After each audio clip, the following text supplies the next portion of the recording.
Hello, hello, hello. Welcome to another edition of The Sit Down on the College Football Mafia Network. I'm your host, Nathan Bomber Brown. And I'm going to just ask you to bear with me for 1 second. For some reason, my X is not connecting. So I'm going to rebuild that. While I'm doing that, Immaculate, how you doing? Good, man. Busy day for me all around. And of course, those are the days when you get big things to drop in the news. Absolutely. Absolutely. And it's not like we haven't been looking forward to this or tracking it for months and months and months and years and however much time you want to talk about. But we had big news today, obviously. And I don't know why my X profile is not working. It's making me mad because I want to be on X. Give me one more second here. Mhm. This is what happens when we drop live shows on a moment's notice. We don't do this very often, but when we do, we want to hit as many people as possible. I don't know why it's not working. Anyway, I'm your host, Nathan Bomber Brown. With me is co-host today. That would be Immaculate. And we got big news today in the ACC. Settlement talks have, I guess, come to conclusion. I don't think of another way to put it. It's today is a day that everybody's been planning for since Florida State basically filed legal documents against the ACC after they were left out of the CFP 2 years ago, right?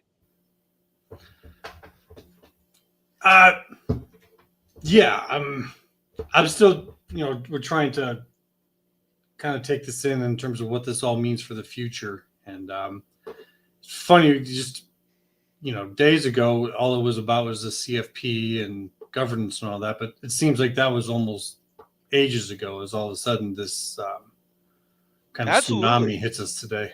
Absolutely. So a few things we're going to cover. 2 reports. First one I got from Ross Dellenger, and we'll go through that fairly quickly because the big news is the second report that came out maybe just in the last 45 minutes, an On3 report that says they've been able to figure out what the dollar amount is to leave the ACC if and when anybody wanted to do that. And that's really the missing piece of data that we've had all along that people didn't know, couldn't tell how much it would be to leave that conference. Now I think we have a pretty good indication of what that will be. Now I will say this, On3 is the only distributor that I've seen that's come out with this buyout dollar amount. Before that, nobody had talked about it. Ross didn't mention it. And that was really the missing piece to the puzzle we did not know before. Now I think we understand that's where we're at. And that's the dollar amount we want to talk about because honestly, that's the dollar amount that, I don't know. The Wild Ute came up with a year and a half, almost 2 years ago now, that said, how much is the buyout amount and what's that going to be? And what's the minimum for the ACC to stay as a viable, big, I would say major football conference? And that dollar amount's the one that really made news today. Yeah, and everything else was kind of coming out in controlled fashion, right? Everyone was on the same page.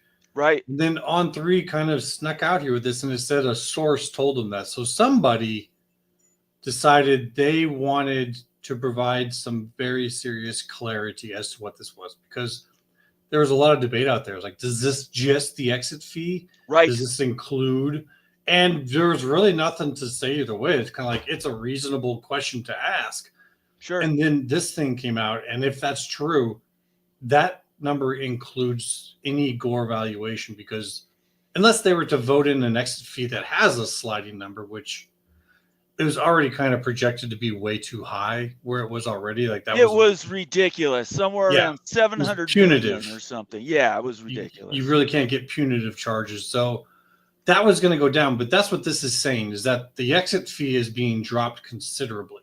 Right. And so when you're up at like that 200 range, you might still be adding like, say, $150 million worth of Gore value. Right.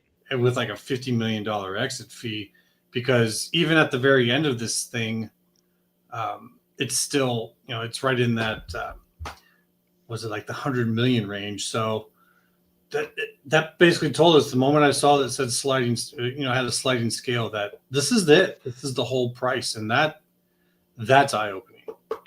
And that's we won't dance around this very long. We'll get to the articles themselves. Mm-hmm. What Immaculate said is something probably you're not going to hear from a lot of other people. There's a difference between the separation fee and the buyouts for the conference. One's a media buyout, one is a conference buyout. Mm-hmm. And up to now, they've been sitting on top of each other. They've been stacking.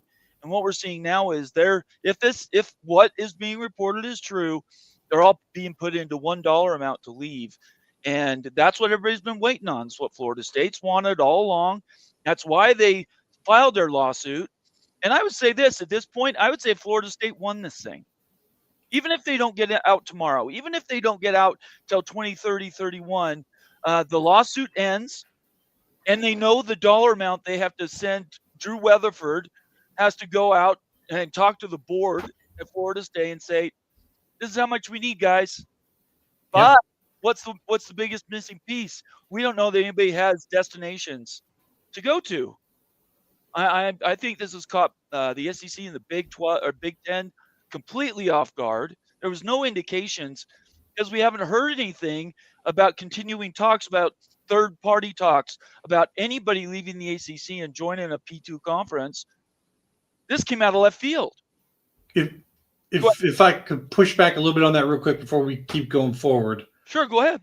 I actually do think that they kind of got word from the SEC and the Big Ten because there was a specific date used. Like they could have presented this to us as like, this is the whole sliding scale of all these, how much it is, but they used a specific date, time, year as to the number that they presented to us in the official time. And that's 2029, 2030. The ACC did. Yes. Yeah. That's what I'm saying it didn't come from the Big Ten or the SEC. No. Yeah. That's and they can't. They really can't because it's legality. Technically, at this point, I think everybody's open. They've opened their kimonos. You might not get that from the conferences, but I think the schools can now openly go out and shop themselves knowing what the dollar amount is. Yeah, and I would dare say that that's already happened too. I mean, it was ESPN that dropped this. Yeah. Well, let's go ahead. It was Thamel. Okay, the report I first read was Dellenger, so I'm going to. And it could have been. I just mean like once they start to come out, they all start to throw it out. Well, yeah, we got 5 reports all at once. Yeah, I think Thamel was first, and he had some of the most detail on it. Okay. I think Dellenger even had one where he was referring to Thamel. The Ross Dellenger article is what we're going to use as reference to really what the bombshell is this afternoon. And that's probably the best article. Yeah, we'll go through it. I like to give ESPN credit, as you know. Sure. So, my whole point is I think ESPN was in on this whole thing. And so it's kind of preparation. Like one, the schools that they're going to want to move over are now going to have a higher perceived value. So if you're going to say switch an ACC school to an SEC school, the perceived value of them now is closer, if that makes sense. Okay. All right. Let's jump into these articles. First of all, thanks everybody for watching. I know this is a mid-afternoon, late afternoon in the East Coast time slot. I appreciate you giving me some time. Hopefully we're going to add context around these reports and why the context is what's driving the conversation moving forward for the ACC. And by the way, VC Knoll checks in. He says, well, what are we talking about today? Little tug-in-cheek there. They're actually going to go live tonight. I believe they're going on at 6 Eastern. Correct me if I'm wrong, Vince, but aren't you guys going at 6 Eastern? Just put that in the comment section. That way people can track it. And then I believe tonight, maybe about 8 or 9 o'clock, back on this channel, Moen, Wild Ute, and maybe a cast of thousands will come on and they'll talk about the actual data and the buyout amount. Because guess what? Our resident-in-chief, the genius of all the money and stats that we have at this channel, the Wild Ute University, almost 2 years ago posted several videos about what it will take. What is the minimum the ACC has to sustain in buyout fees for any of these big brands that leaves the ACC as a comparable power conference? And that number wasn't 100. That number even wasn't 200. It was $300 million. Well, if this report is true, that it almost halves it. It's down to $200 million, which means almost anybody could go now if they meet those criteria. Louisville could decide to jump, and pretty much the NC State could go, Virginia Tech. Miami could even possibly move if they don't get an invite for the SEC or the Big Ten. So we're going to jump into those reports. I just want to thank everybody for being here. I'll do some quick shout outs just to get a broad base so everybody knows I'm paying attention to them. If you want your comment to be read, we're probably just going to cover the news, these two reports. So I don't know that I'm going to have a ton of Q&A. But if you want to get your comment out there for sure, just make it a super chat. I'll give you the time and we'll discuss it. And we'll see as far as we can go. I just know we're up against about an hour before Vince decided and Big Poppy East decide to do their show, and that Seminole show is really good, and I want everybody to try to make that. There might be some crossover, but I'm going to try not to have too much. All right, Jan Hulk checks in all the way from Slovenia. We caught him up during the middle of the day. That's a good thing. Bob Swinger checking in, another valuable member of the Mafia family. Good afternoon, College Football Mafia. Another boring day in college football. I love that. Let's see. I got the keys. Keith Moore, another newer member. I think he got a gifted membership, but we appreciate you being here, man. Tar Heels. Yes, if there's anybody that could be celebrating today, it might be North Carolina. Although these reports do not solve the politics in the state of North Carolina. We're only talking about the money. So North Carolina's still got a couple large walls to get over. But if I was sitting in North Carolina right now, I'd be pretty happy actually. Clint Moses checks in. Immaculate, looks immaculate. He does. It's true. He's looking good. He put his hat on. Brushed his hair, brushed his teeth. I appreciate that. Mick Stevens checking in, another newer member of the Mafia family. Thank you for being here.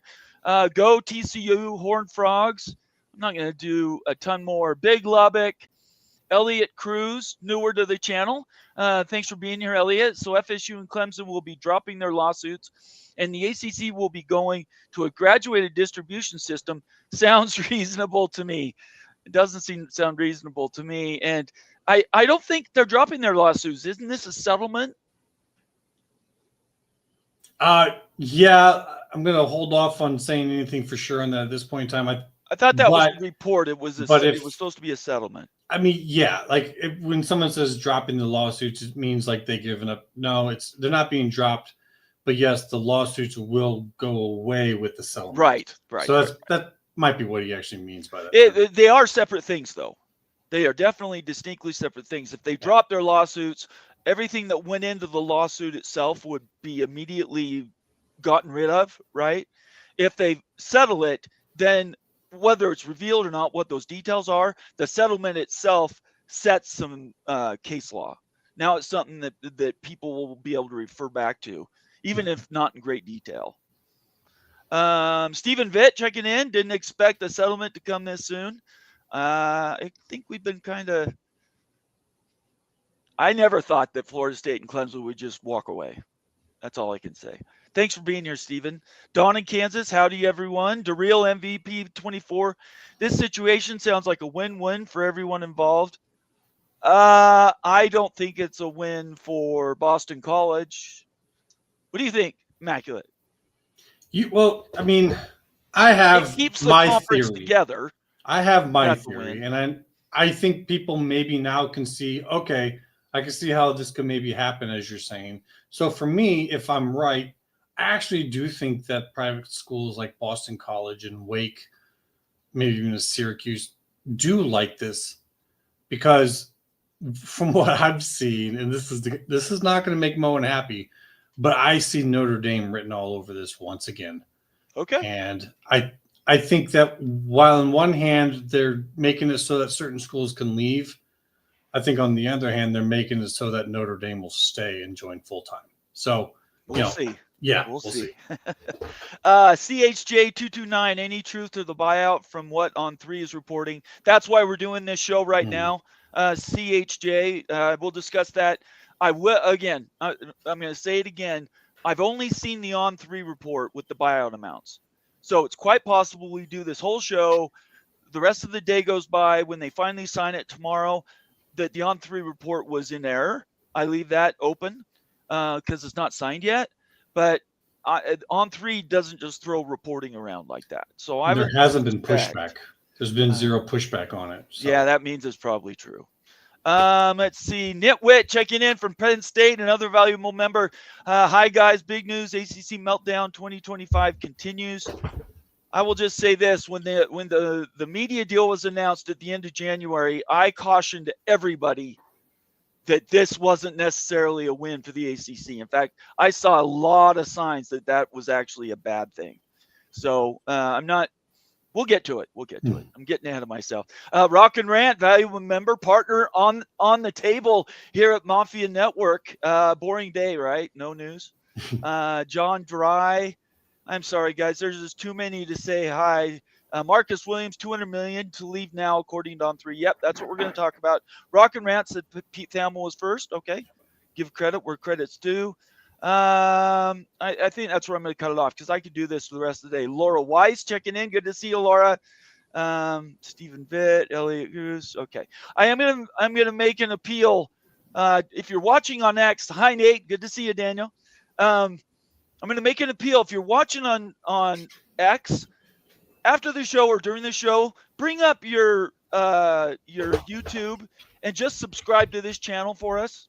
Okay. I love broadcasting on X. I don't have any problems with it. Please give us your comments and whatnot. But we need to build our customer base, our subscriber base on YouTube. Do me a favor and do that if you appreciate what we do here. And then last, I'll make one last pitch. If you want to become a member of the Mafia family, you have access to all of Wild University's members-only videos. And everything that we're going to talk about now, everything that the channel is going to be talking about for the next weeks is all previewed in those Wild University videos for members. Pay for it for a month. I guarantee you it will be worth your time and money. If you totally feel ripped off, send me a note on Discord, or not on Discord. Send me a note on Twitter, and I'll discuss getting you your $5 back or whatever. But that's not going to happen. It's never happened, and I don't think it ever will. Go Black 45, one of the greatest names. The only school I feel bad for a little bit is Wake. Unlike Boston College, they have tried to tense the stadium. They have gone to an ACC championship. I don't know. What am I missing there? Unlike BC, they have tried to tense the stadium. That's got to be a typo. Fix up. Here we go. Fix up the stadium. Okay. All right. Let's get to the first article. And again, this is Ross Dellenger. I realized Thamel was first. Let me get this off here. Okay. So the first article, we'll start with the tweet. We always try to give credit where credit's due. Let me post the link. So this is Ross Dellenger. And basically he says, here's the link, by the way, for the article, for the Twitter post. Clemson and FSU are expected to soon finalize a settlement with the ACC that would end their litigation, create uneven TV revenue distribution, and clarity on exit costs of the gore. Sources tell him. Board meetings are scheduled for Tuesday, and I believe board meetings are scheduled at both Clemson and at Florida State. Is that correct? Yeah, I think the ACC is having an overall one too. So, I think the main ones that this has probably been approved by the majority of the individual schools already, and so they're waiting on the ones that have lawsuits up, Florida State and Clemson, to have their meeting to go to this, probably to give power to accept this, because that's going to mean that they are, I don't know if I should say dropping the cases, as we had that discussion already, but resolving the case. Yeah. So that's why they got to have special ones. All right, let's run through this article. Again, this was news. We woke up in the morning and Immaculate and I were trading DMs on my entire team, and the people we know. Greg Flugar obviously had a live show for 3 hours, covered this article. was after he shut his show down that this other On3 article came out. So I'm not going to go into this really heavy detailed, but there were a couple points I want to make sure we focus on before we move to the On3 report. Sources: ACC nearing agreement with Clemson, FSU to end litigation. The deal would be made in exchange for a change to the conference's revenue distribution structure. And basically, the ACC and its two restless members, Clemson and Florida State, are inching closer to finalizing a settlement that could allow for league schools to buy back years of their media grant rights and allow for defections from the conference earlier than 2036, which is when their current GOR ends. The agreement would see Clemson and Florida State end their litigation in exchange for a change in the conference's revenue distribution. It's expected to be finalized Tuesday. That's tomorrow. ACC presidents are expected to meet Tuesday morning. An agreement is subject to a vote from the ACC presidents. What was that? Was that pure majority, or do they have to have a super majority? Immaculate? I'm not for sure exactly on this. If they're going in and changing things such as like the exit fee amount, I don't think this is just a plain majority. I think that they're going to have to, I would agree with you. Yeah. I think it probably is a super thing. majority. We'll know tomorrow, obviously. Yep. This will all come out. The details matter. Okay. Before we continue, let me ask you this. This On3 report gets posted today. The agreement's supposed to be signed tomorrow, not today. Is there any chance schools get cold feet and pull out? I suppose so, but just kind of like with votes and everything, I think they've probably already hashed this out pretty heavily in private.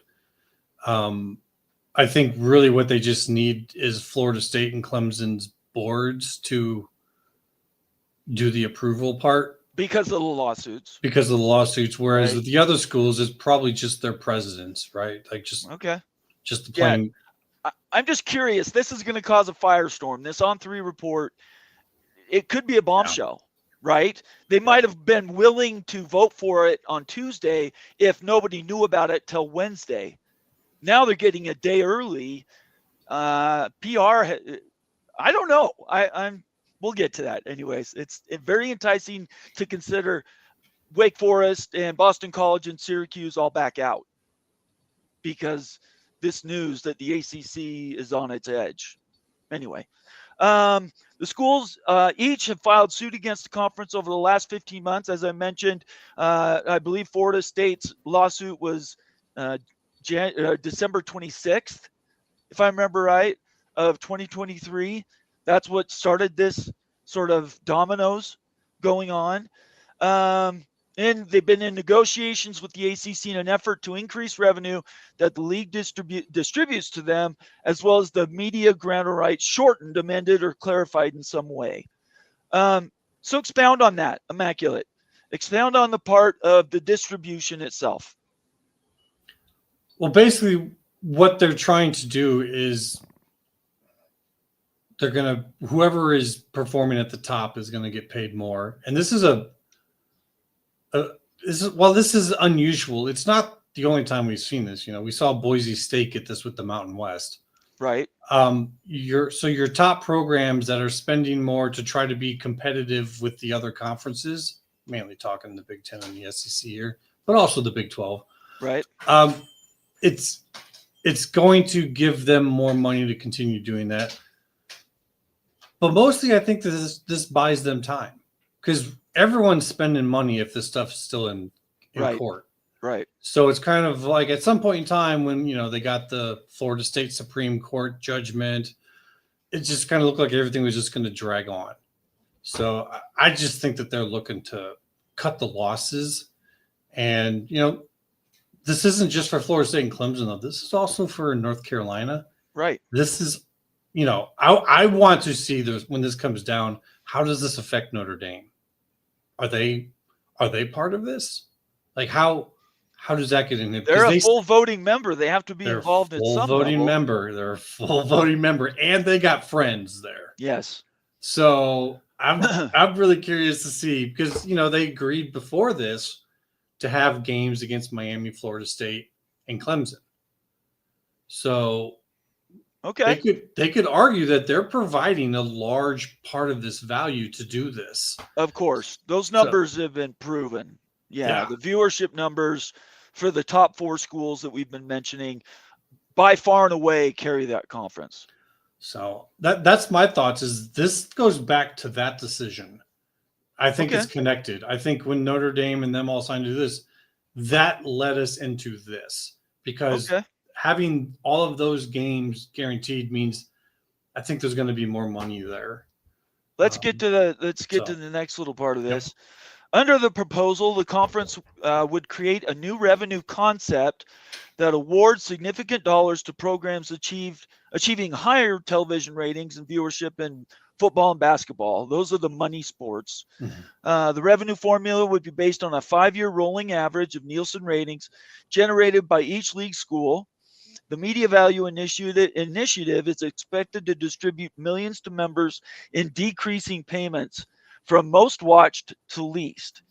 And just to make mud more clear, this would mean the more you watch your school, the more money they would potentially get. But there is no new money. Just like there was no new money in the settlement on January 31st or 30th for the new media continuation for ESPN, there is no new money going into this pool. It is a zero-sum game. If Florida State gets X, Syracuse, Boston College, and Wake Forest could be way down here. They're not equal. And they probably will never be equal again in an ACC. To keep the top most happy, just like Oklahoma and Texas did to the Big 12, to keep them happy, everybody else has to be stolen from, including SMU, which is still not going to get any money regardless.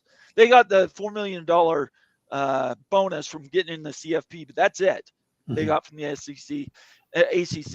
And the Stanford and Cal, who maybe we'll talk about here in the payout amount.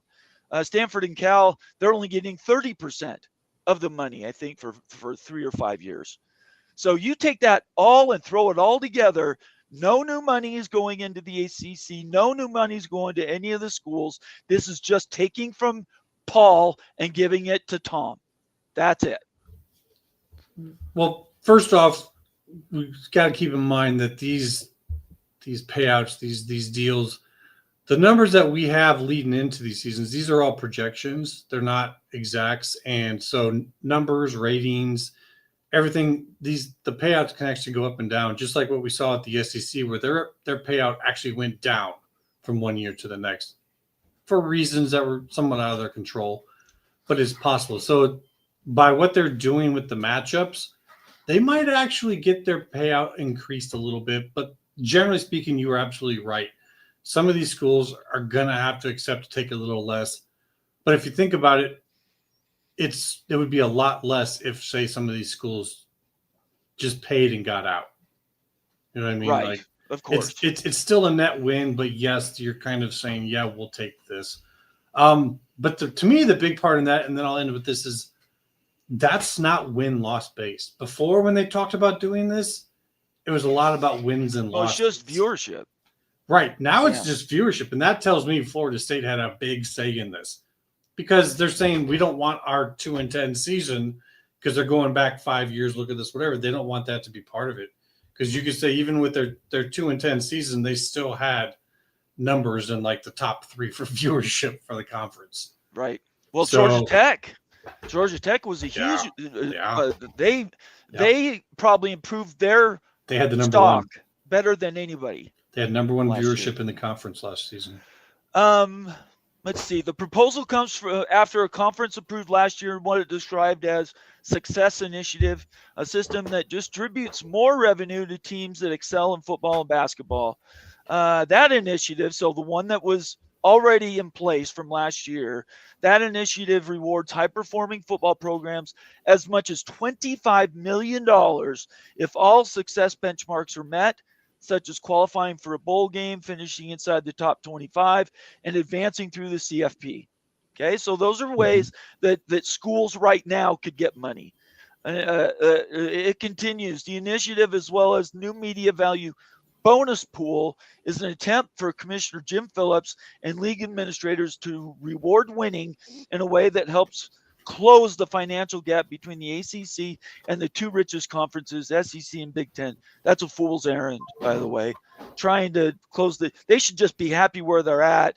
The Big 12 should be happy where they're at and do everything they can to try to steal and borrow additional money from their media partners. That gap's never going away, everybody. That SEC Big Ten gap is codified. They might get closer, maybe 2/3, but it's not going to be. They're not going to be within 10 million of them. And it's not for the conference as a whole; it'd be for individual. These payouts are for individuals in the ACC to be able to close the gap. That's really kind of the way he phrases it. Doesn't make that clear. Is that this isn't about the ACC getting closer? It'd be about individual schools getting closer. And thank you for saying that, because that is something else that, as people watch these other reports and follow, there's tons of contributors on Twitter and guys that have other shows, and you guys can watch them. Obviously, we don't control where you spend your time, but I would say this: all this stuff we're covering now is stuff that we've been covering for almost 2 years to the day. So it's really important that you make sure you keep those sources close to your vest, because the stuff we're talking about now should not be a surprise to anybody who's been a Big 12 Mafia or College Football Mafia or College Football Mafia Network viewer. We've been talking about this for almost 2 years. ACC struck, I don't know if I want to read that. It doesn't matter to me. Television contracts provide schools their main source of revenue.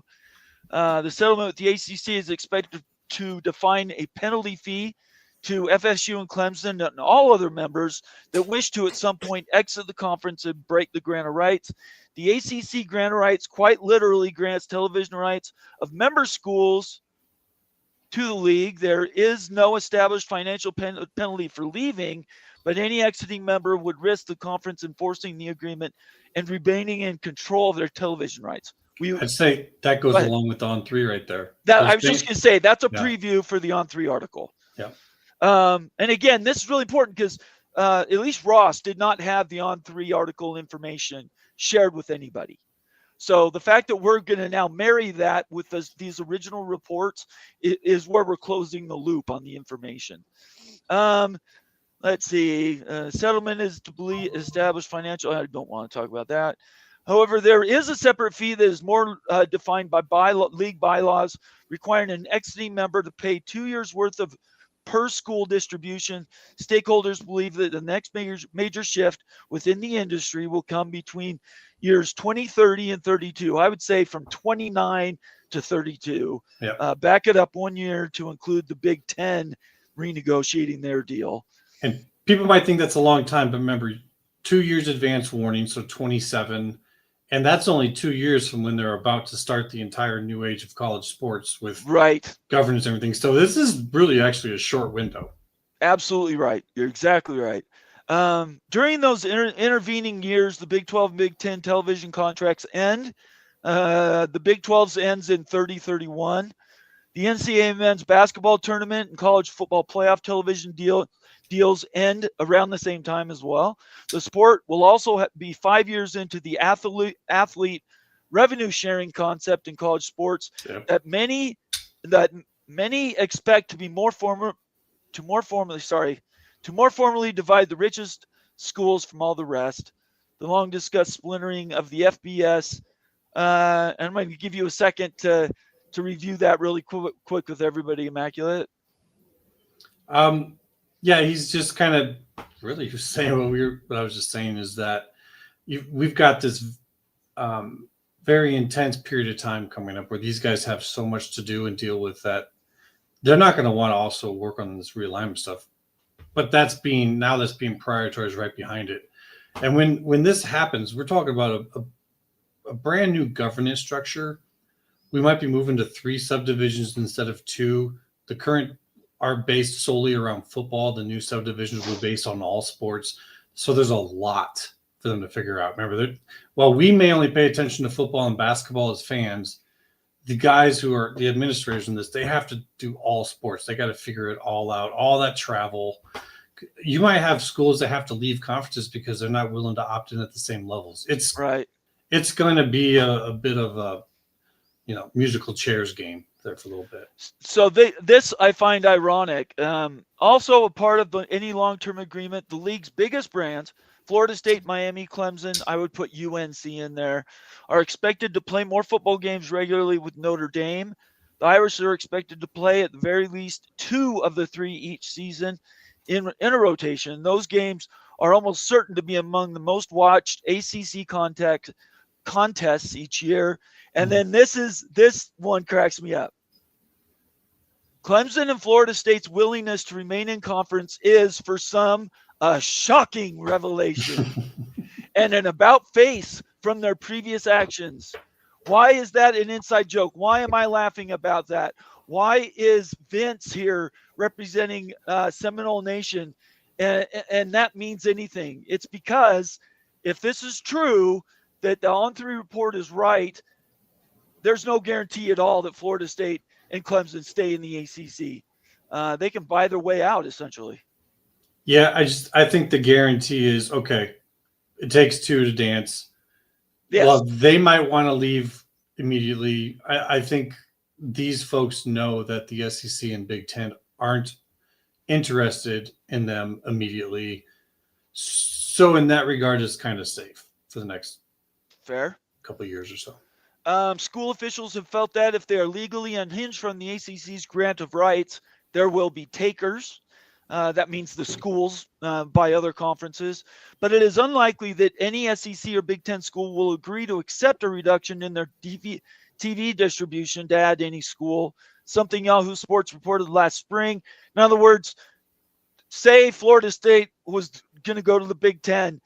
Minnesota's not going to take any less money, 1 cent of their own money to bring Florida State in. If Florida State came in, they would have to pay for themselves. Or you'd have to get some kind of an extended deal from the networks. When you have an NBC saying, well, we're not happy with our lineup. Okay, well then pay up enough to at least give a Florida State, a half pay like you're doing with Oregon and Washington. It had to be something like that added on. That's why it's more likely closer to when they are to renegotiate their new deals. Right. Exactly. So, that 29 to 32. Yeah. The 32, by the way, 32-33 is the SEC's next negotiating window. Last paragraph, and then we're going to get to the On3 article. This settlement is seen as a solution. Again, I would put that in parentheses, and I'd put a little smiley laughy face next to that. Perhaps maybe temporarily, yeah, you think, to avoid any court decision over the validity of the grant of rights. Just last week, the Florida Supreme Court declined to take up a request from the ACC to delay a lawsuit by Florida State scheduled to be heard this spring in Tallahassee. A potential loss in court that immediately opens up the grant of rights could have a catastrophic impact not only on the ACC but other conferences, setting a precedent for all schools to break what were at first thought to be binding agreements. So just to sum this article up, immaculate. Mm-hmm. This means everyone, even that's not directly involved in this, still has some skin in the game. When ESPN would have been involved with this, it would have been involved with Big Ten and SEC saying, "Oh, we're interested, but we need to not see damage done to our type of agreements. Otherwise, we might not be able to do anything at all." So, really, this benefits everyone. The fact that this is not going that far, everyone in the entire industry. And I would just say, if you get out of the lawsuits, you no longer have to spend that legal money, right? Sure. And it gives you the benchmark from where to move forward. What is that next step? And that's where we get to the On3 article. So thank you, Immaculate, for summing that up. I would just say this was a bombshell this morning. This was going to lead the news for the next 3 weeks. And it would have taken up a bunch of media cycles. Just this one report from Ross Dellenger, Pete Thamel, everybody that reported it. Everybody thought this was the thing we were waiting on. And boy, now we know where the ACC is going to be for the next at least 5-6 years, right? Okay, now let's move on to the bombshell. And it literally is a bombshell report. First of all, I'm just going to read the headline for it. Give me a second. I want to get the link. So here's the link. No, I'll do mine because I'm going to cheat for myself. So here's the headline for the article on 3. New. Source tells Andy Staples the school could pay $200 million to leave the ACC once the settlement goes through Tuesday, which is tomorrow. That figure falls to well below $100 million should a school wish to exit the league after the 2029-2030 school year. And there's no other note on that. So that article, let me make sure I post the link. This is my tweet of the article, and that's what I'm going to share so I can give myself a little credit for chasing this down on my own. I'm going to post the link to the tweet that actually has this article from On3. But here's my introduction for the rest of our show right now. Oh, wow, exclamation point. This is newer information, meaning it stacks on top of, doesn't replace the earlier report. $200 million to get out of the ACC tomorrow. Again, I say, wow. If this number is accurate, I can see the ACC having trouble staying together even for the full 5 years. That was what everybody was counting to, 2030, 31. That definitely changes how this settlement looks. I'm going to withhold judgment until we get the final numbers. All we're doing is reporting what's been already reported. But this materially changes my estimates from this morning. $200 million isn't enough to hold the league together long term. And that doesn't come from me. That comes from Wild Ute, who, again, smartest guy in the room when it comes to this stuff. And that's where I want to start this conversation right now, Immaculate, is $200 million yourself. What does that mean to you? It means if someone wanted them right now, speaking of the SEC or the Big Ten, then it's probably possible. But with their situation with their own contracts being the way they are, they probably don't want to pay that and bring them at this time. So I think it's pretty safe right now. Right. But it's really quite interesting that the number is if it's at 200 million, that's much less than half of what the ACC was saying would be the price when they were starting off in court. I think they were saying like 572 million or something like that. So it is a considerable drop. Yeah, my link is not working to the article unlocked. Well, maybe they pulled it. They might have. Maybe that source was like, Maybe they did. I don't know. Give me a second. Will you mind taking some questions while I check this link? It did work 15 minutes ago. Yeah, and I know I've just kind of been looking at chat, and I know some people disagree and they think this could happen right away, and it could be right. I think Rock and Rant is saying the same thing there in chat. I personally think it still happens to be what the SEC and Big Ten want to do. And just like what we saw with Texas and Oklahoma and Colorado, it took ESPN kind of clearing the way to make the first move happen. So I think there's more moving parts to this than just that cost. But that actually means now the conversation can happen of, are the other moving parts there or not? I still tend to think not, but if they are, this clears the way for it. And if it's 200 million now, and then they're saying 29-30, it's less than 100. Something we're about to go into, but I'd say that means, guys, that this is not just the exit fee. Because exit fees, I have not seen one where it's a sliding scale. It's always just a set amount to leave. This is what you pay, and it's generally 3 times the number of operating costs, which is part of what the lawsuits against the ACC were about, because 1 year they went from saying their operating costs were like 15 to 20 million to saying it was $52 million. And that's how they boosted their exit fee costs. So This is basically taking that number down to a much lower reasonable number, but it's also including evaluation for gore rights. That's right. All together. Yeah, that's right. It's all one is the exit cost, and that's considerable because we did not have this. There was no amount. Shoot. That's a real settlement based on what Florida State and Clemson specifically wanted from their lawsuits. I apologize. My link is broken, and I can't sort of off the cuff. I can't seem to make it work. So I'm going to do this. We'll talk about the headline itself, and then I don't want to go far afield from what we know. And I cannot. I don't understand where it went. So I apologize to everybody. The headline is a source tells Andy Staples. Let me bring that back up. And I apologize. I can't get the On3 article to open for some reason. A source tells Andy Staples a school could pay $200 million to leave the ACC once the settlement goes through Tuesday. That figure falls well below $100 million should a school wish to exit the league after the 2029-2030 school year. So just going off of that headline, and I'm going to bring us up so everybody can see our Twitter handles.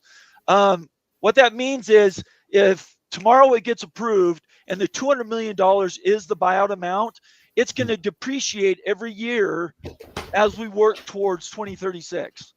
The exit fee will go down. Right now, they're estimating that exit fee would be around $100 million in 2030-31. If that was to happen, that's far depreciated cost from what Wild Ute predicted, and he said that minimum needs to be $300 million to stay a power conference. So let's be very clear: the ACC wouldn't disappear. The ACC could change into what Immaculate has talked about for a very long time, a private school conference. A lot of these schools are private. They get together and they play both. Do they play football and basketball, Immaculate? The private restructured ACC minus the bigger brands. It would basically be the ACC as you know it. It's just the next iteration of the lineup would be probably at least 75% private universities. So that way they control the voting because these conferences are going to have a lot of power on their individual voting in terms of what they allow in this new age of college sports. Like there's going to even be variation within the P4. So I just kind of think because of the different ways in which they raise money, the ways that they can do things, they're probably going to want to set their own rules rather than play by the rules of the publics. Just I could be wrong with it, but it seems like this is the opportunity, the time to do it. And here is the official number, and thank you very much, Daniel, for looking this up. I just posted the official number from Wild Ute that he said if it didn't meet at least, be very clear, $309 million, the ACC could quit being a top-tier conference. Doesn't mean they're not in the autonomous leagues, but it does mean they lose their biggest football brands in that scenario. $300 million versus $200 million is a far cry from what they originally were asking for, which was $700 or $600 million. I would be interested in seeing how he adjusts his numbers now that we're going to have this new potential earning number from the ACC, right? Because you listed there are two different ways in which these schools are now going to be able to boost their funds, and I saw some quotes to where they might get up to words of being able to get like $75 million a year. So how does that change this equation for him? I think it makes it even likely more possible. I don't know. Right. I'm just kind of curious to see how he puts that into it, because that's going to be a difference between what he said 2 years ago to what we now know. And I'm really interested to see how he adjusts for it. If you're watching right now and you have the working link to the article, if you would share that with me, I'd appreciate it. If you don't have a working link, That's not a problem. But the one I had is not working, and I don't know why. It won't take my login. So I'm not going to try to chase that down anymore. Let's just stay on the one thing, and I'm going to make this a banner so we know what we're talking about. That banner is 200 million or bust. Okay, and if it's 200 million, is that enough to keep the ACC a power conference in football? I think that this isn't going to happen very soon. So yes. When it happens, they better have their ducks in order for what comes next. Right. That's why I say this has been going on for so long. These folks would be the most inept administrators of all time if they didn't have an idea of what's next. And well, I guess let's talk about that. What is the minimum it needs to be to keep it continuous, to keep them around for 5 years?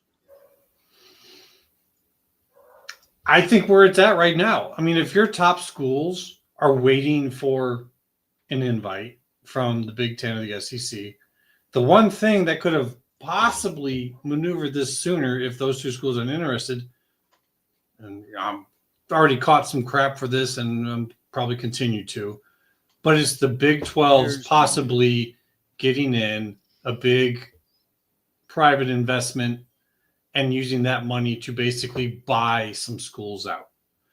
But if those schools are have a chance to make the amount that they're talking about per year, I think that, kind of slams the door on that.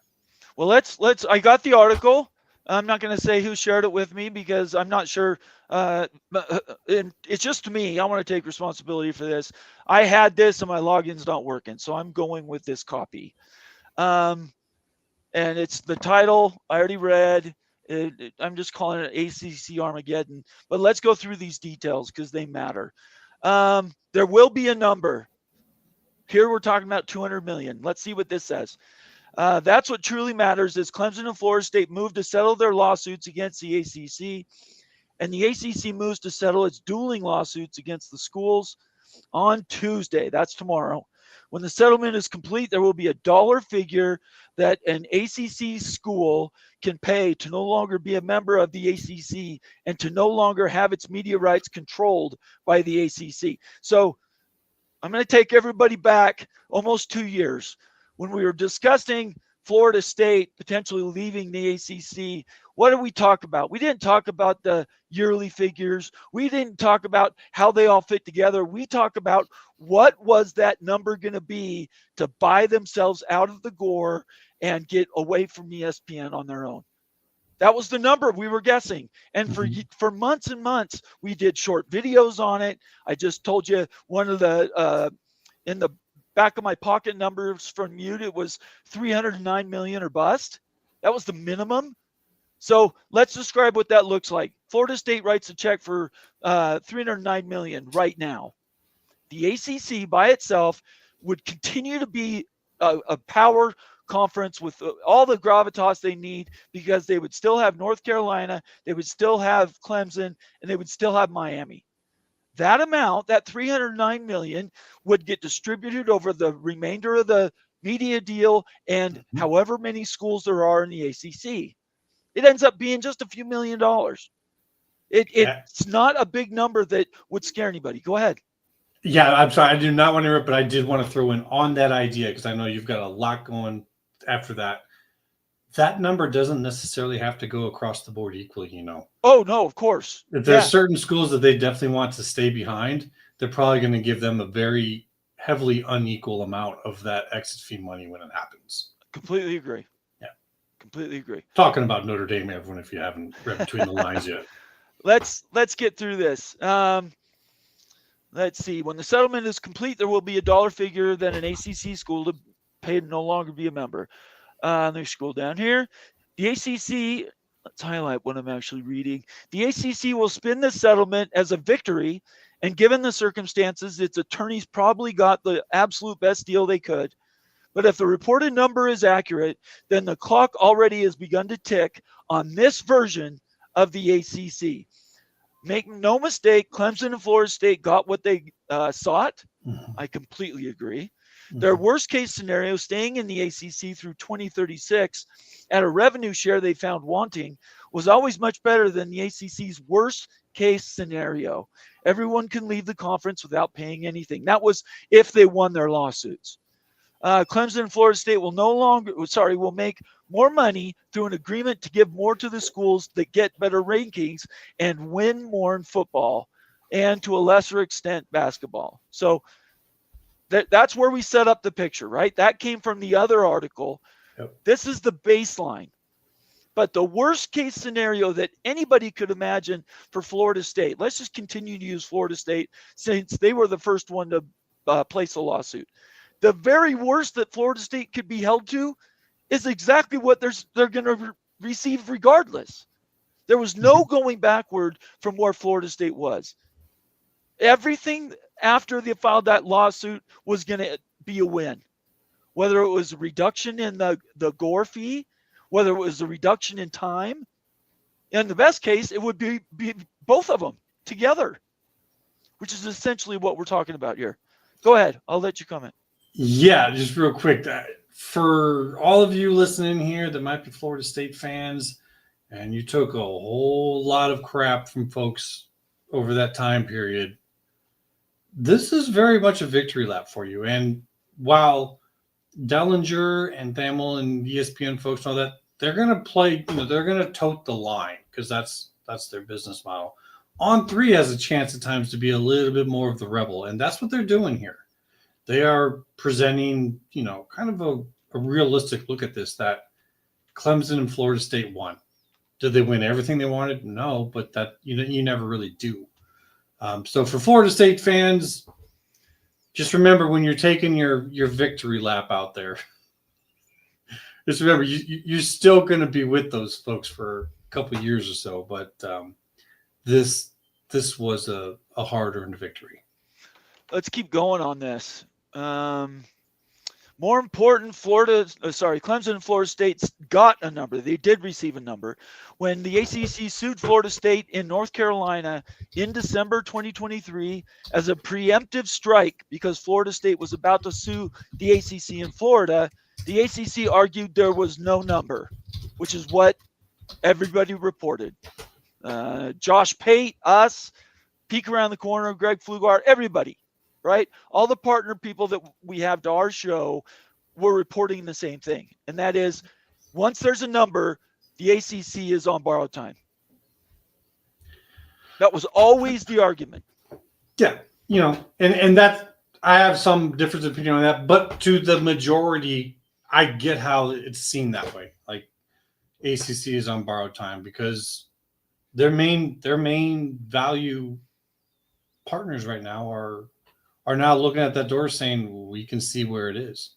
Right. We can see the door.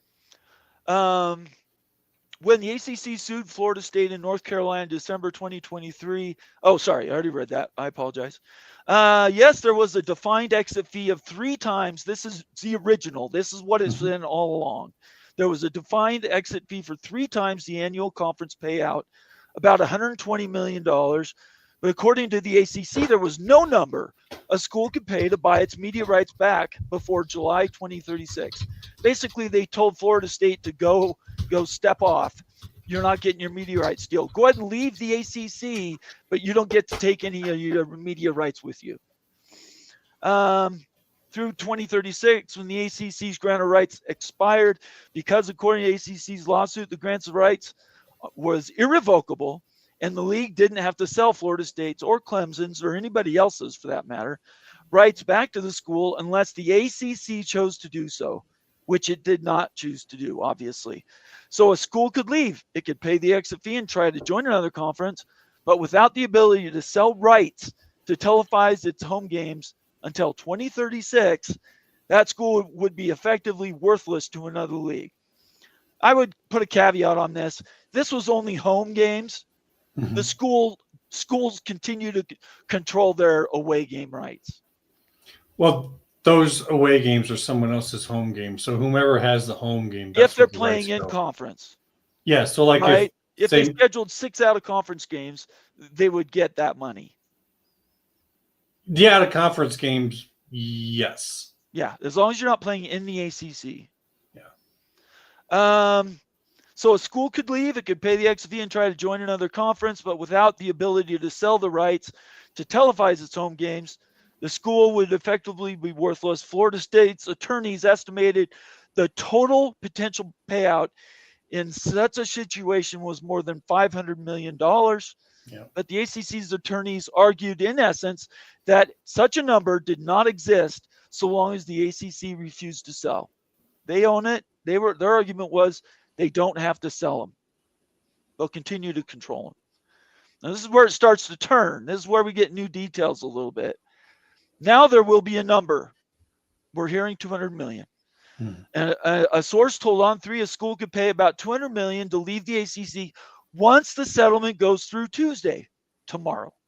That figure falls well below 100 million should a school wish to exit the league after 2029-2030 school year. By the way, 100 million anymore in big media money is almost nothing compared to what the Big Ten and the SEC are getting. They're projected to make that amount in 1 year, In 1 year, near the end of their current contracts. That number feels quite manageable, especially for schools that would have 3 or 4 years to get their ducks in a row. What massively important event happens at the end of 29-30 school year? That's when the Big Ten's current media rights deal expires, and we've already talked about that. We get to the next section here. If the Big Ten wanted to expand beyond its current 18, that would be the year to do it. Even though the SEC's current deal doesn't end until 2034, its best chance to keep the Big Ten from encroaching on its footprint would be to make the defensive move that year, meaning pick up a school in that region, southeastern, and the Big Ten puts its flag in Florida, for instance. Could I throw a little caveat in there? Something Sure, that go ahead. I actually picked up from talking with a good friend of your show. Sure, go ahead. Mr. Bob Thompson on X. I've talked with him about the idea of conference playoffs and what that does and if those are part of the deals. And he said they would likely be contained within the deals, but if they were to be made, that they would likely open a window for renegotiation right at that point. So if those are something that the A4 are actually looking to create, and we've seen some, talks about play-ins and whatnot to the CFP already, that could open a window that someone like the SEC could use. Whereas and according to this, they may not want to do it till like 2034. But if they create this whole new portion of their content, they might have a window of opportunity to renegotiate. So then they could add on at that time. This isn't only about Clemson and Florida State. North Carolina played a loyal conference soldier publicly, but Tar Heels officials were watching everything going on in the courts in Florida, North Carolina, and South Carolina.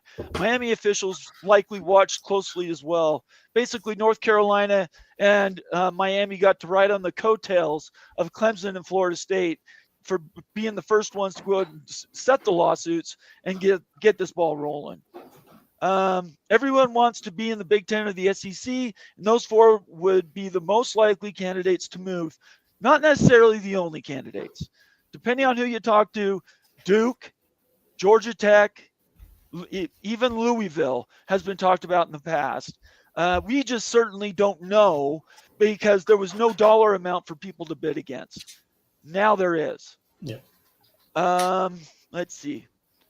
Or maybe they won't. Last sentence, I'm going to read again. Those four would be the most likely candidates to move, or maybe they won't. Maybe uneven revenue distribution, which has torn apart conferences that have used it in the past, Big 12, will close the revenue gap enough. The schools that get the most from the ACC's brand initiative, the settlement that came out this January and has been renegotiated last year as well, The brand initiatives stand to make an additional $15 million a year or more from the league, from the ACC. That cost would be paid by fellow league members who have agreed to take less. So Florida State's goes up, somebody else necessarily has to go down. Zero-sum game. They agreed to take less in exchange for a chance to possibly keep the league together with the biggest brands still on board. And anybody wants to know what that actually looks like in practice, look at Washington State and Oregon State and how desperate they were to keep the Pac-12 together. I mean, desperate, everybody. They would have done anything, taken zero revenue just to stay in the Pac-12 because it has all the advantages of power conference. They got cut out and dropped. That's the nightmare fuel for a Wake Forest, a Boston College, da-da-da-da-da. We're not even talking about SMU, right? And Cal and Stanford are out on the West Coast. Who knows what they would do in that situation? So that's why that matters. Let's see. Keeping the biggest brands still on board. This is where maybe I disagree with Immaculate. In my estimation, the money is important. It's a measuring stick. But to me, I'm thinking these guys, these brands want to be in the best. They want to be perceived to be in the power conferences, the elite of the power conferences, the Big Ten and the SEC. I think they would trade some of that money just to be in those leagues because they are now driving the bus. Immaculate, you want to describe how you look at that? I totally agree with you that if they could get those invites tomorrow, they'd go. And if the cost is $200 million, they go. What I'm saying is I don't think that the Big Ten and the SEC are ready yet. Like I think. Oh, they may not be. Yeah. Right. That's all I'm saying. I'm not. Yeah, it's not that FSU and Clemson wouldn't go right now once they get this number. I think whomever is telling On3 this is saying we would, and hey, Big Ten and SEC, we would. I don't think that those conferences are going to be ready to do that just yet. That's just my opinion. That's where I would, and I'm going to interject this just so everybody knows where my talisman is. This is where the Big 12, who just last week announced a partnership with a private equity firm to do whatever comes to mind, where the Big 12 could be circling like a shark. They could be hovering, waiting to bring in the best brands available that aren't just going to hold out for the power too. And just, putting on my hat, the firm that's likely going to get that with them, Redbird, is known to be connected to the firm that is owned by the gentleman that is on the FSU Board of Trustees. You're talking about? Forget his name. Drew Weatherford is who. Yes, Weatherford Capital and Redbird. Okay. Are in cahoots, kind of investing in each other, go along the same lines. So could information have been shared? I don't know. I just find the timing when it's only days apart. Timing is too spooky. Like, maybe it's complete coincidence. It absolutely could be. I don't think so. I mean, to me, like, this has been going on so long. It felt like that was like the last little finger nudge to push it over the cliff. It absolutely was. Sense. It is. Knowing what that buyout amount that's been the tipping point. That's been the tipping point. I continue in the article. Maybe the cost to leave near 9 figures might still be too high. A full share of Big Ten revenue for fiscal year 2023 was $60.5 million. The SEC's most recent revenue distribution was $52 million, 52.5. The ACC's most recent average distribution is 44.5. I would put in parentheses, though, that includes the biggest brands. North Carolina, Miami, Florida State, and Clemson, not to mention Virginia Tech, Pitt, Louisville, right? So that 44.5 million is a good number. It's actually doesn't look that bad. But when you take those brands out of the ACC now, because they want to go to a conference that is only focused on playing big-time football, and they're putting all their resources there. That's why this becomes a deal. Because what does 44.5 drop to if you lose those four universities? And that's where they been want exit fee money comes into play. You're right. It'll offset some of it. Yeah. 200 million is obviously better than 100 million, but it's far below the 309 that Wild Ute says they would need to stay even. Anyway. Yep.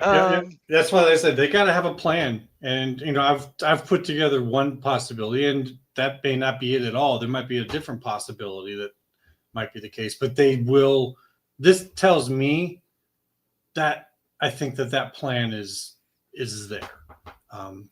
Maybe not in fullness, but I think they got some good news on it, because this is buying them time, but it's very much saying they have started the clock. They're on the clock. Yeah, and they know it. Yeah. The ACC knows it. So when you know it, you got to have your next plan in place. I continue. Both the Big Ten and SEC numbers are expected to rise dramatically because of revenue from the league's most recent media rights deals. By 2029, the ACC schools making $60 million a year might still be $20 million or more behind a Big Ten school if it's the current ACC. Even with the lopsided ACC sharing, the gap might still be a chasm in coming years. Remember, in the new CFP media rights deal that begins in 2026, the Big Ten and SEC each receive 29% of the revenue each year. The ACC receives 17%. And I believe the Big 12 is 14 or 15%. But that's as the ACC is constituted today. Those numbers are going to change dramatically if they lose their biggest brands. There's some details that adds to the story. If the gap remains wide, the questions at that point would be, could the Big Ten make more money per school by expanding beyond 18? And I would argue I don't think so. Just answer that question. Do you think if they bring in any of these schools, well, throw out North Carolina, the other three schools, if the Big Ten was going to bring them on, would their cumulative share go down or up? Immaculate. I think it can stay the same, but I don't think it goes up. I don't think that there's, and I even count Notre Dame in this because of Notre Dame's coming. They're bringing a bunch of friends, and that's going to take it. So to me, the top end is just like whatever they're getting paid per school to have that amount added on to the total. So if they're getting paid $80 million per school and you're going to add two schools, to get the networks to add $160 million to the deal is probably what you're doing. And then you're hoping that whether you're doing your own playoffs or your whatever the postseason is going to be, right, that these additions are good enough to kind of help with whatever that is. In my opinion, straight across, I don't think there's enough there. Yeah, Notre Dame's the exception.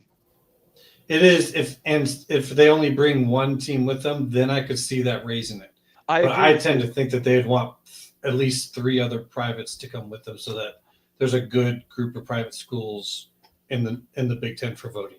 I think right now the Big Ten does not have impending peril some drastic reason to expand. No, I don't think so. I think they definitely know they're going to. When you stop at 18, you're telling me at some point in time we're going to add two more, but they're leaving a window for Notre Dame. Yes, for Notre Dame. Probably Stanford. I mean, and maybe Miami or another school that's AAU certified. They're not going to 24 schools. I would only say going to 24 if it means Notre Dame's coming and Notre Dame is demanding that Stanford and Duke. And I find it hard to believe that Notre Dame, the Big Ten's going to let Notre Dame demand anything. Well, I mean, you got to remember for the Big Ten, if Stanford was to agree to come in and join the Big Ten Academic Alliance in fullness, that's a lot. That's a big gain for them. If a Duke was willing to come in and join that in fullness, that's a big gain for them. Sports fans may not realize that, but to the presidents, they would. So then if, like, say a Miami's coming with them, well, you got your two big brands and you got your two big academic research editions. For the Big Ten, that could make sense to me. But okay.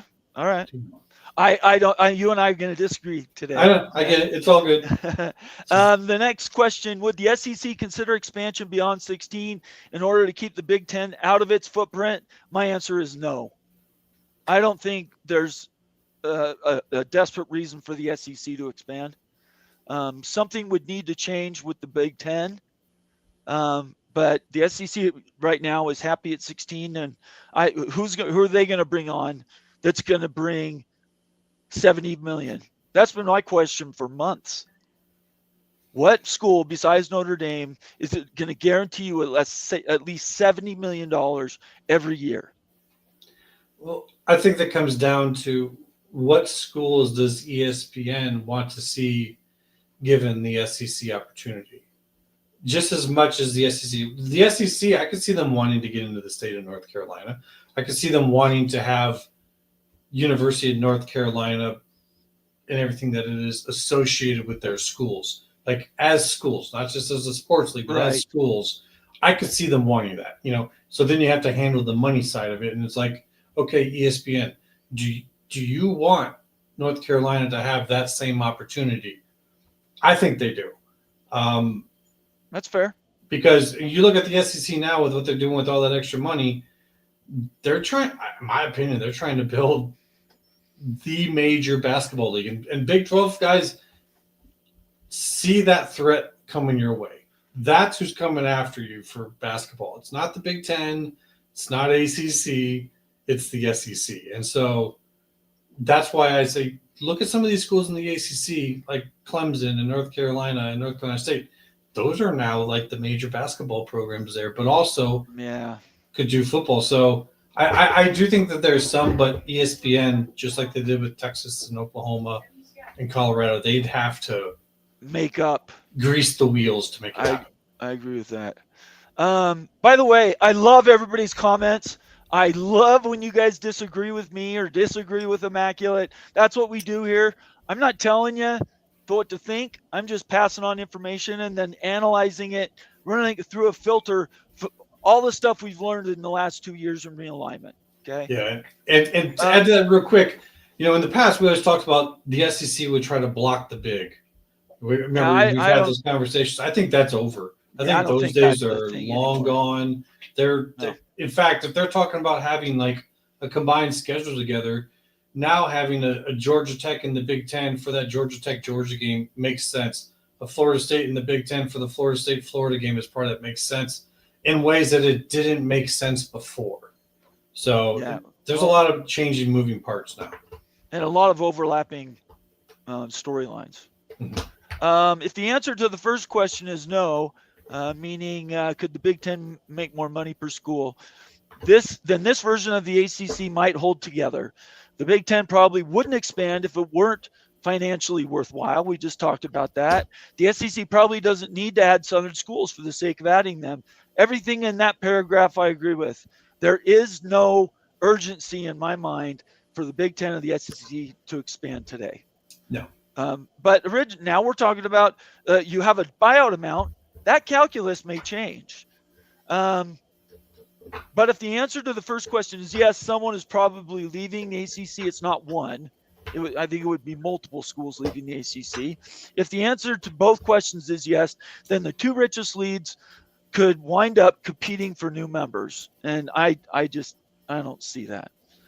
Let's try to get to the rest of this, and then we'll get to questions. Questions and comments. By the way, if you're watching right now, please take a second to follow us on Twitter. Subscribe if you're on YouTube or on X. Flip over to our College Football Mafia Network page on YouTube and subscribe. The service you're getting now, we've been doing this for years now. This is what we do. And if you appreciate it, if you think we're doing a good job, subscribe. It's free. Give me a thumbs up. Let us know how we're doing in the overall. And last, if you want your comment to be read when I'm done with this last bit, let's make it a super chat. Other than that, I'm going to get to ones we've already got starred or member tweets member comments. This is the end. When the Big Ten poached UCLA and USC from the Pac-12, it did so with an eye on making a bigger media rights deal beginning in July 2023. That news leaked in July 2022. In the summer of 23, the league wound up taking Oregon and Washington at reduced shares, starting with the 24-25 academic year, because the Pac-12's impending implosion, and that they had nowhere to go. But that wasn't ideal. The best time to expand is when a new TV deal is imminent so that everyone involved makes more money. That last sentence, I would just say add Pac-12 in there. Add Mountain West Conference, because that's their struggle as well, is trying to put your league together and get a media rights deal put together. It's a delicate balance, but I believe that this is the tipping point. Everybody's been waiting on the news on the ACC. This is going to shake everything else up. We're going to see movement in the ACC. I think AAC. We're going to see movement in the Pac-12 and maybe some more Mountain West moves. Everything was impending, waiting on this resolution with the ACC. Let's see. In this case, that ideal time would be for the 2030-31 academic year and beyond. The best time to negotiate that would be in late 2028, early 2029, which Immaculate just mentioned. So if you're a school that would like to be free of its current league at the end of June 2030, the best time to start filling the war chest is now, spending the next 5 years to build for that moment. Because as of Tuesday, there will be a number. That's the target. Tick tock. All right. So everybody, I'm going to post the link to that tweet again. It is a subscriber link. So if you can't get to it, it's not my fault. I would just say we definitely like to give credit where credit's due. And On3 Sports broke this news today. All right. So much. We take a deep breath, right? Yeah. Sorry. Yeah, that's true, Immaculate. I appreciate that. Okay, so let's sum all this up, okay? The ACC now has a settlement with Florida State and Clemson, okay? That settlement will then dictate what the buyout amount is going to be to leave the ACC. Mm-hmm. We know working backwards that in 2030-31, that amount is $100 million. It said actually might be less than. Maybe even less than $100 million. Yeah. Right now, the estimate in the On3 article is roughly $200 million per school. Okay. Now bounce that with the math that Wild Ute worked out that says you better be roughly 300 million, or else you leaving, the ACC would not be able to bring anybody in to replace you to make up that difference in cost. There's not a brand outside of Notre Dame that would do that. So 200 million, if you can write a check to get out and be a free agent, I'm not saying you do that right now. I'm not saying Florida State tomorrow declares we're leaving as of whatever date, but it does start turning wheels again. And the grease is being added back to the realignment machine. And that realignment machine starts chewing through schools. Hmm. And that tipping point might be, I don't know, the AAC4 going to the Pac-12 because they don't want to wait for an ACC, or the reverse. The ACC brings in the AAC4 to replace the brands that they're eventually going to lose. Mm-hmm. Let's not forget, it works both ways. Yes. And that is going to make it very unstable for the Pac-12, probably the worst time possible to have this news come out, because now they were trying to convince somebody to join them, and now there's this little light in the distance that says, wait a second, ACC. And the Mountain West, and certainly the Pac-12, they might get left in the altar. Go ahead, Micah. Yeah, just because all that's true, and just to kind of play devil's advocate to say something different, it's possible that the Pac maybe knew some of this was coming, and that's why they've been waiting.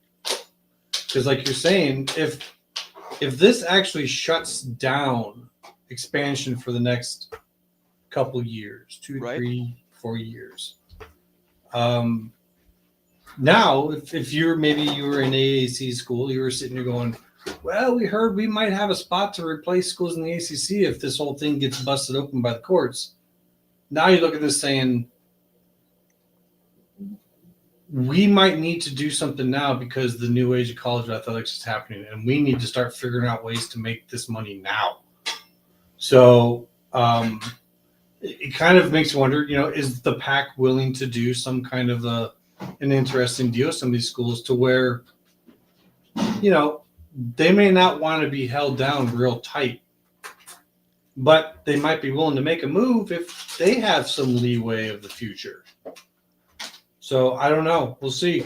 I think that this could possibly lead now to some things coming out of those conferences as well. It is fascinating, absolutely fascinating how this has all come about.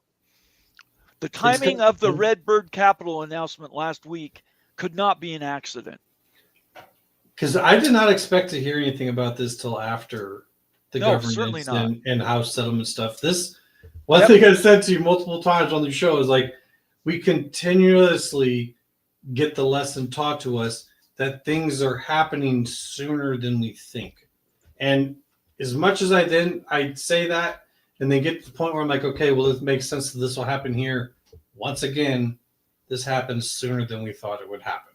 And so I'm kind of sitting here going, I don't almost want to not give any times and dates because it just continues to happen sooner rather than later. So this is kind of like taking out some of the log jam in the creek and the water starts to run again. Let's get to some more comments. Yeah. Daniel Gorby, who's a member of the Mafia family. Thank you so much, Daniel. I don't have a sounder. Moen sent it to me, and I have not had time to get it all set up, but I'll do this. I'll give you some cash falling from the sky. We will read this. Super chat, $5. Fellow teams in the ACC, except Clemson. I never liked FSU. This is going to increase the hate. Bye-bye.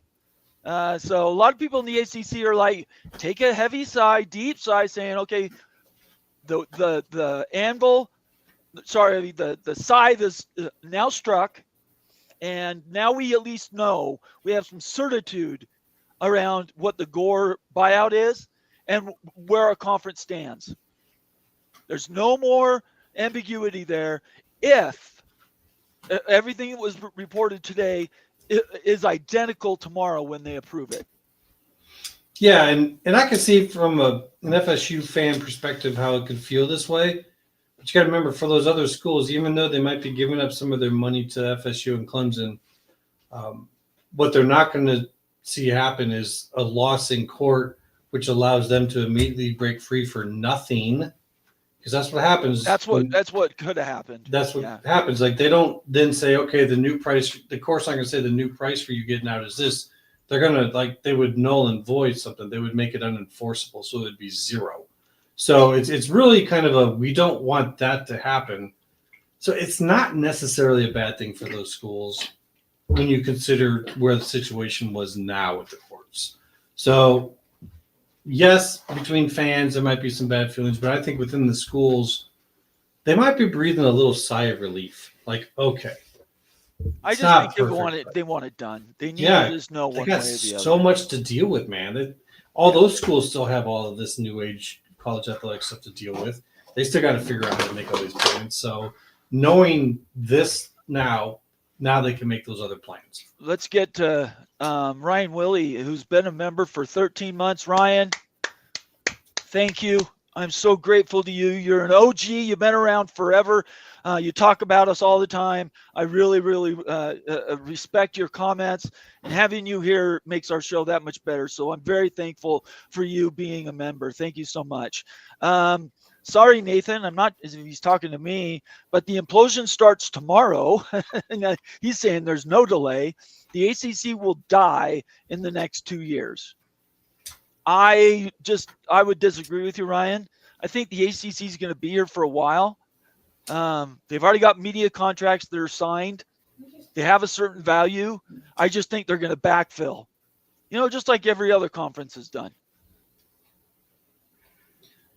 I tend to agree. How that plays out, let's see what details come out of the agreement tomorrow, because it's Right. some of their charters and their constitution, whatever. That's going to be changed with this vote. So let's see what they got. A Max says, "Yep." Patrick checking in, Baylor country. Good to have you here, Patrick. ACC won't die. It will be Pac 2.0. I didn't even think it would be that far. Yeah, maybe it'll be like the middle of the middle, just underneath. I don't know.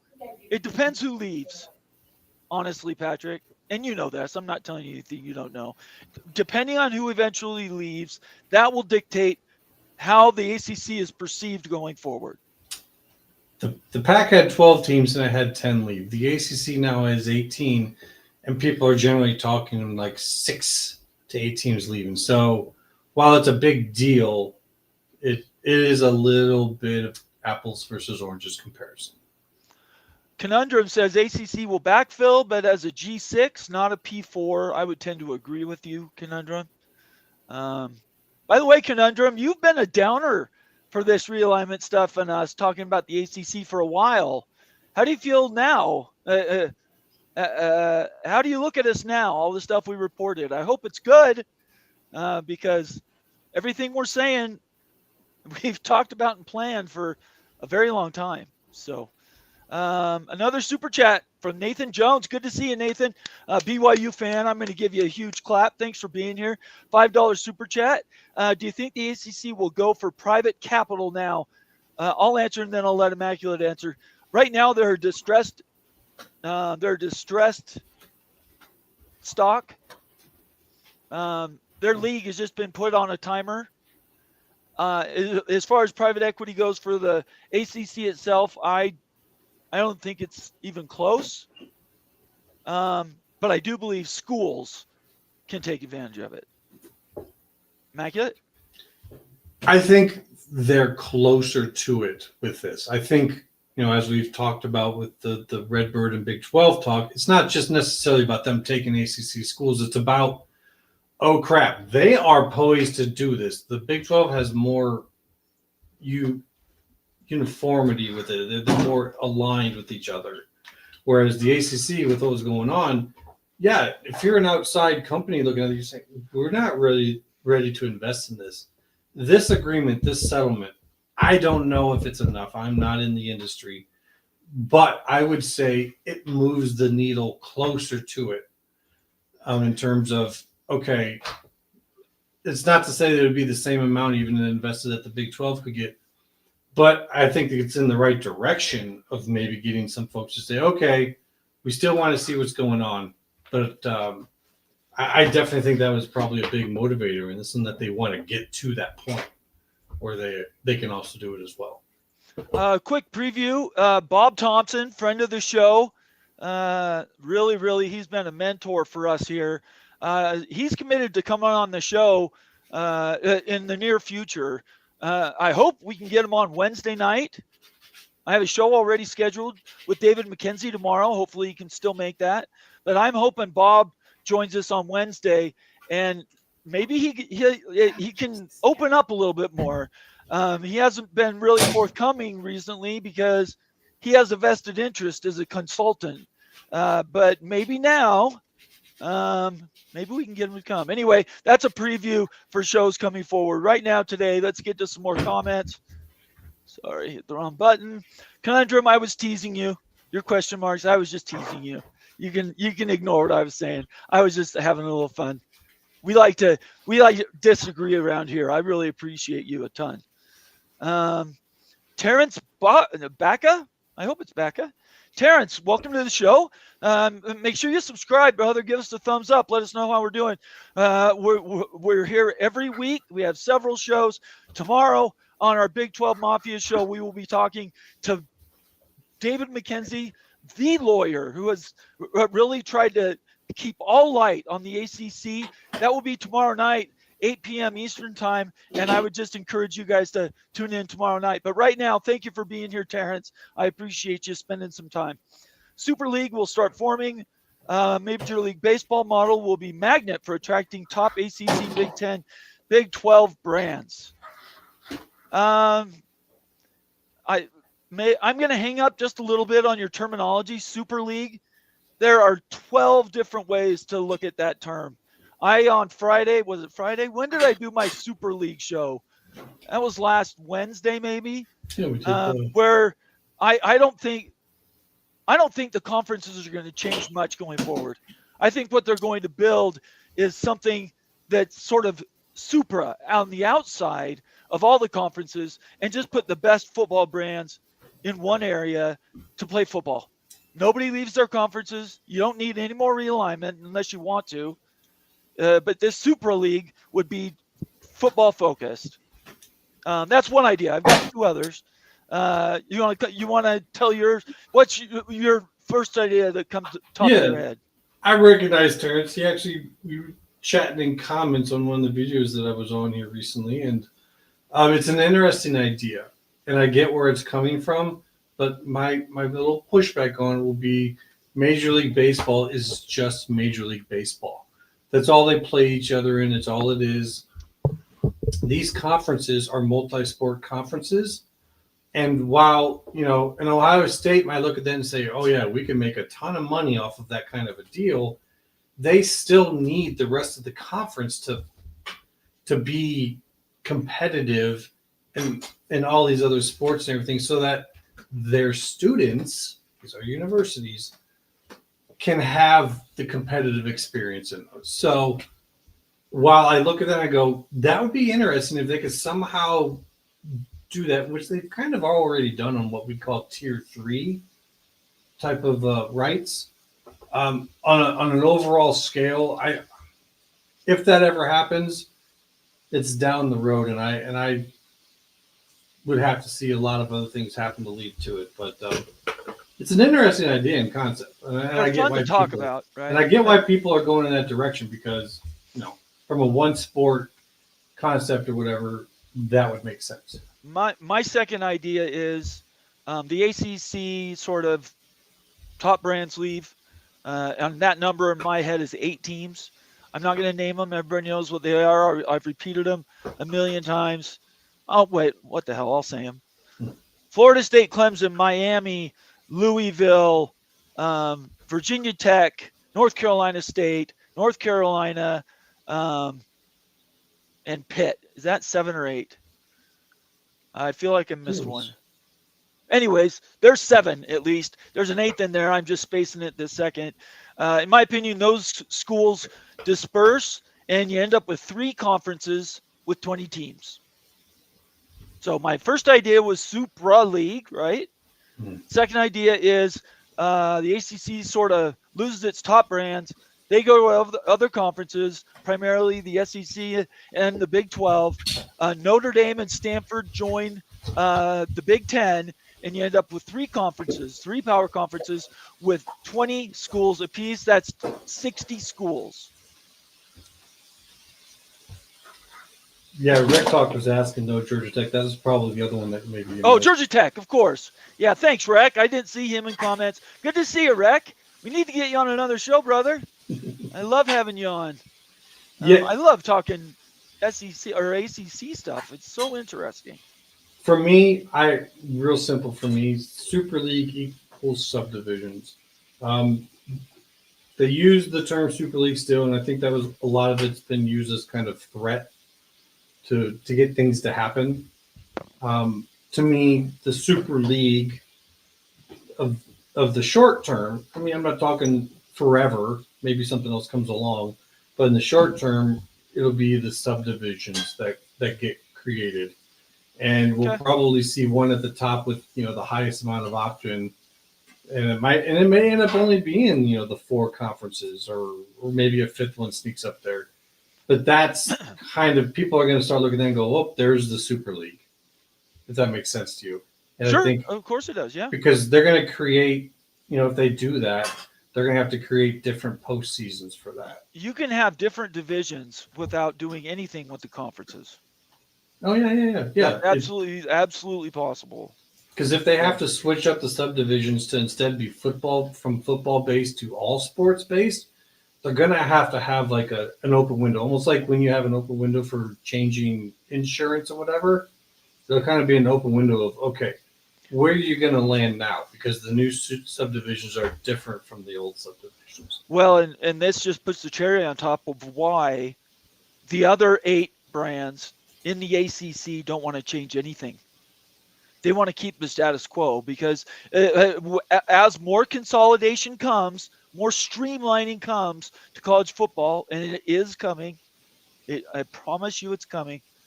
As that streamlining happens, necessarily you're going to lose things. And some schools are going to get left out. I've heard anywhere from 40 to 72 schools in a Division I playing football together. And that's the league, right? And if you want to call that a super league, fine. But it's more about the organization, like you were just describing. The Division I, whatever that looks like, that's going to be the one that involves the most valuable brands and the best time slots. Yeah, I mean, if the Big Ten hits 20, if the SEC hits 20, if the Big 12 hits 20, you're at 60. If the ACC becomes, whatever you want to say, for me saying the private thing, I'm saying that probably hits 20, you're at 80. Does the Pac-12 somehow put together the best of the rest to sneak up there and I would love just that. barely spend enough? So, like, I would absolutely love that. If they have to spend, like, let's say at least half of the cap's going to start at 20, but it's probably going to go up to 30 within just a few years. Right. So they need to plan to at least be able to spend more than 15 million a year. And is it worth it then, or is it better to stay down? I don't know.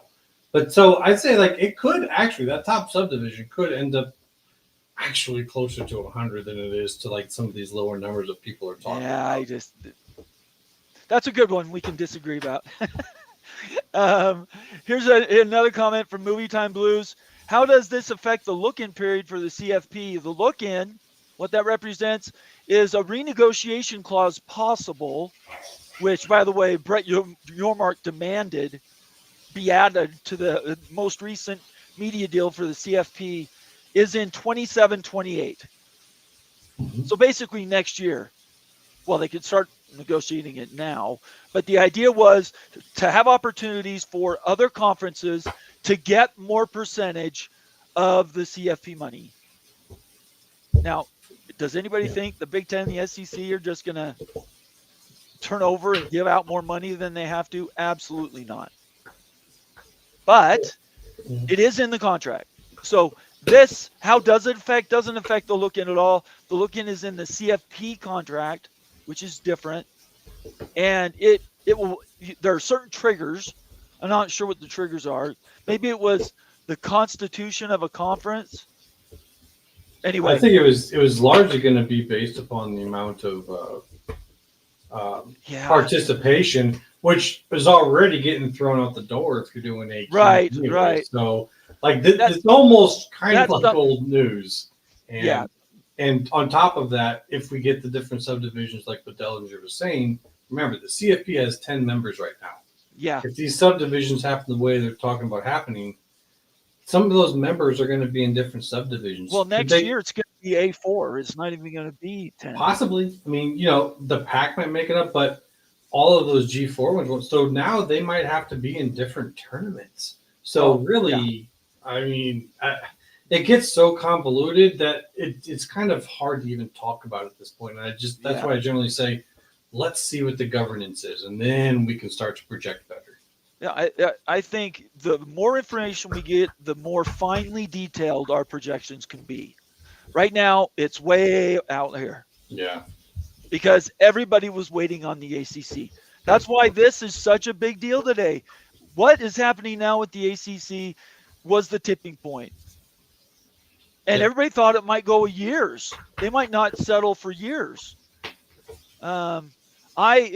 People claimed right after the media deal was re-upped, I guess, at the end of January this year, everybody in the ACC came down on me like a ton of bricks, saying, okay, now's the time for the ACC to settle with FSU and North Carolina, FSU and Clemson, put that to bed, and now the ACC is set.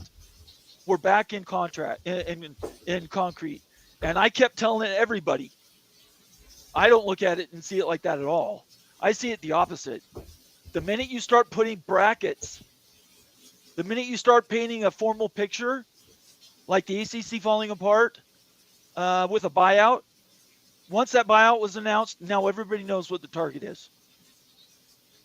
Didn't know that before. Yeah, and they pretty much told you when I think the expected window is, when they could have told you like the price ranges for any of the years. Sure. But for whatever reason, the news releases all talked about this 1 year. So I think that's kind of when they're all thinking this might be when it happens. Is that 29-30 year?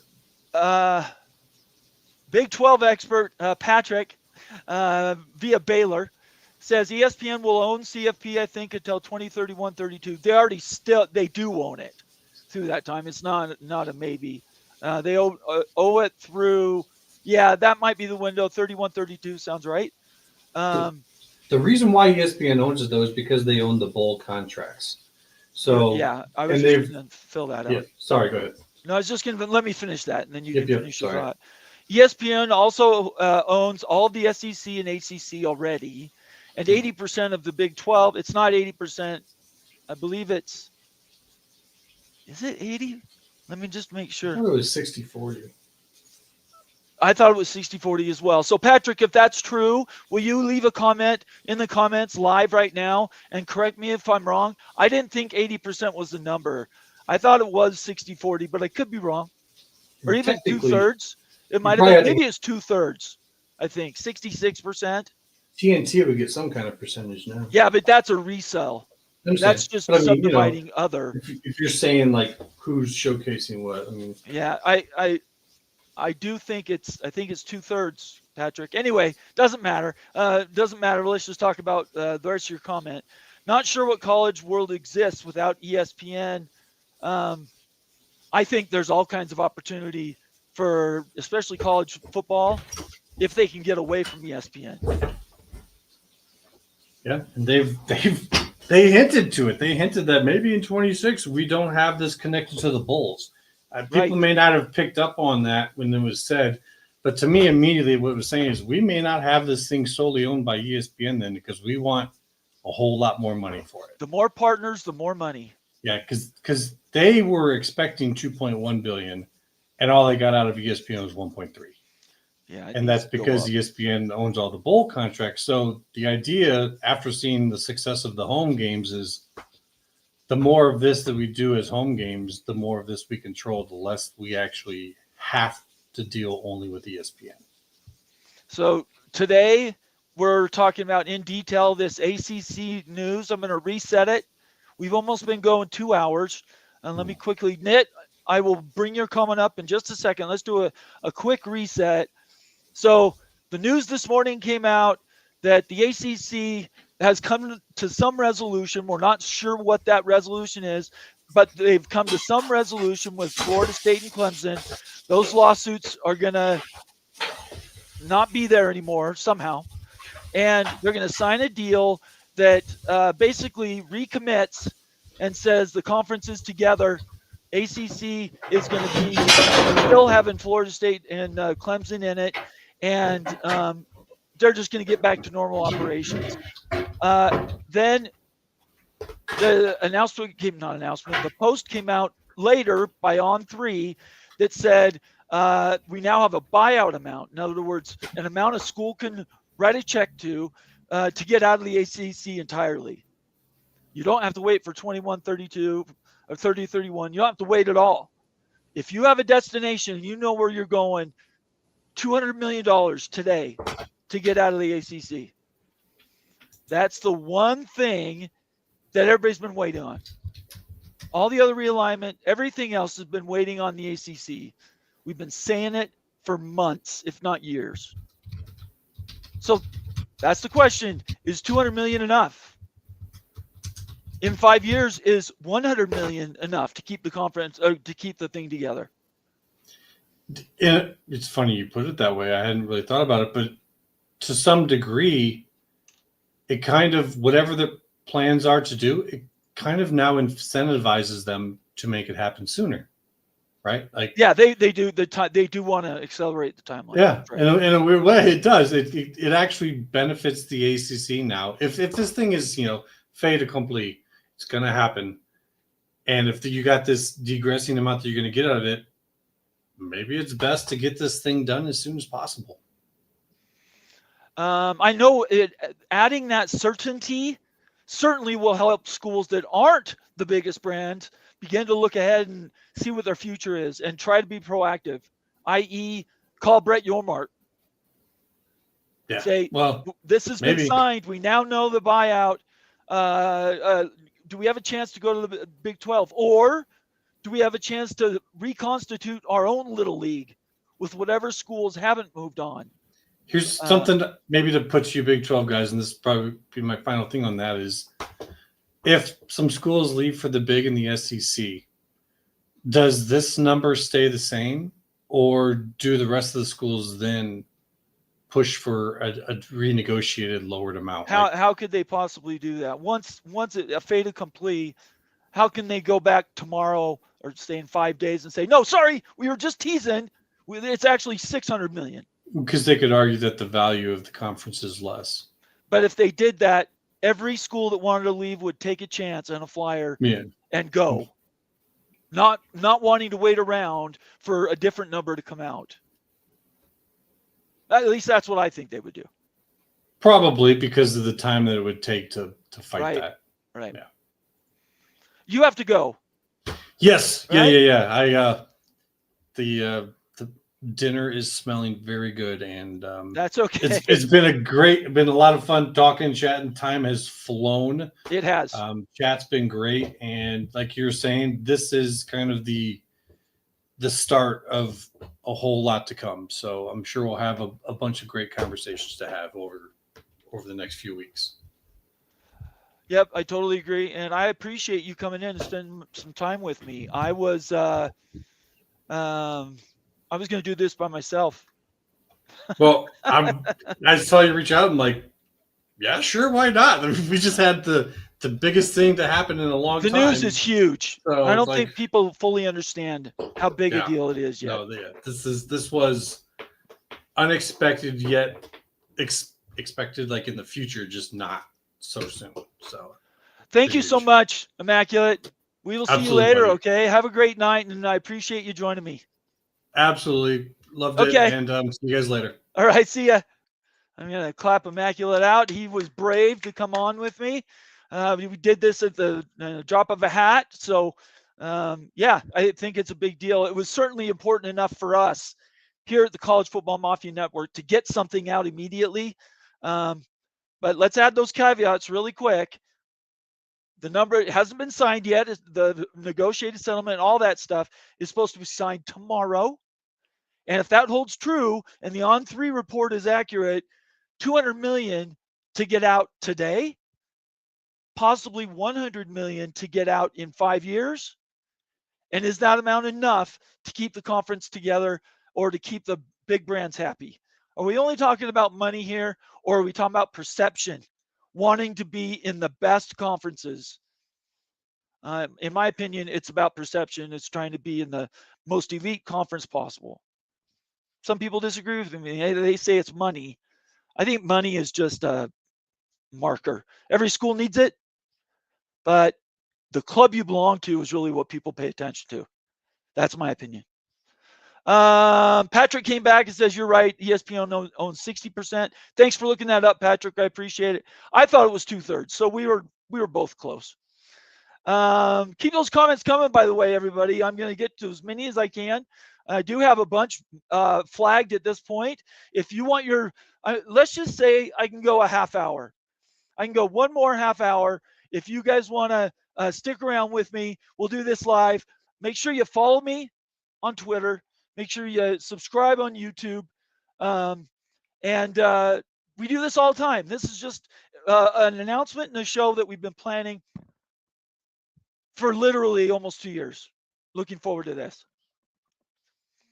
And as a Big 12 person, it's really important because this, I think, adds some credibility to Big 12, has more options.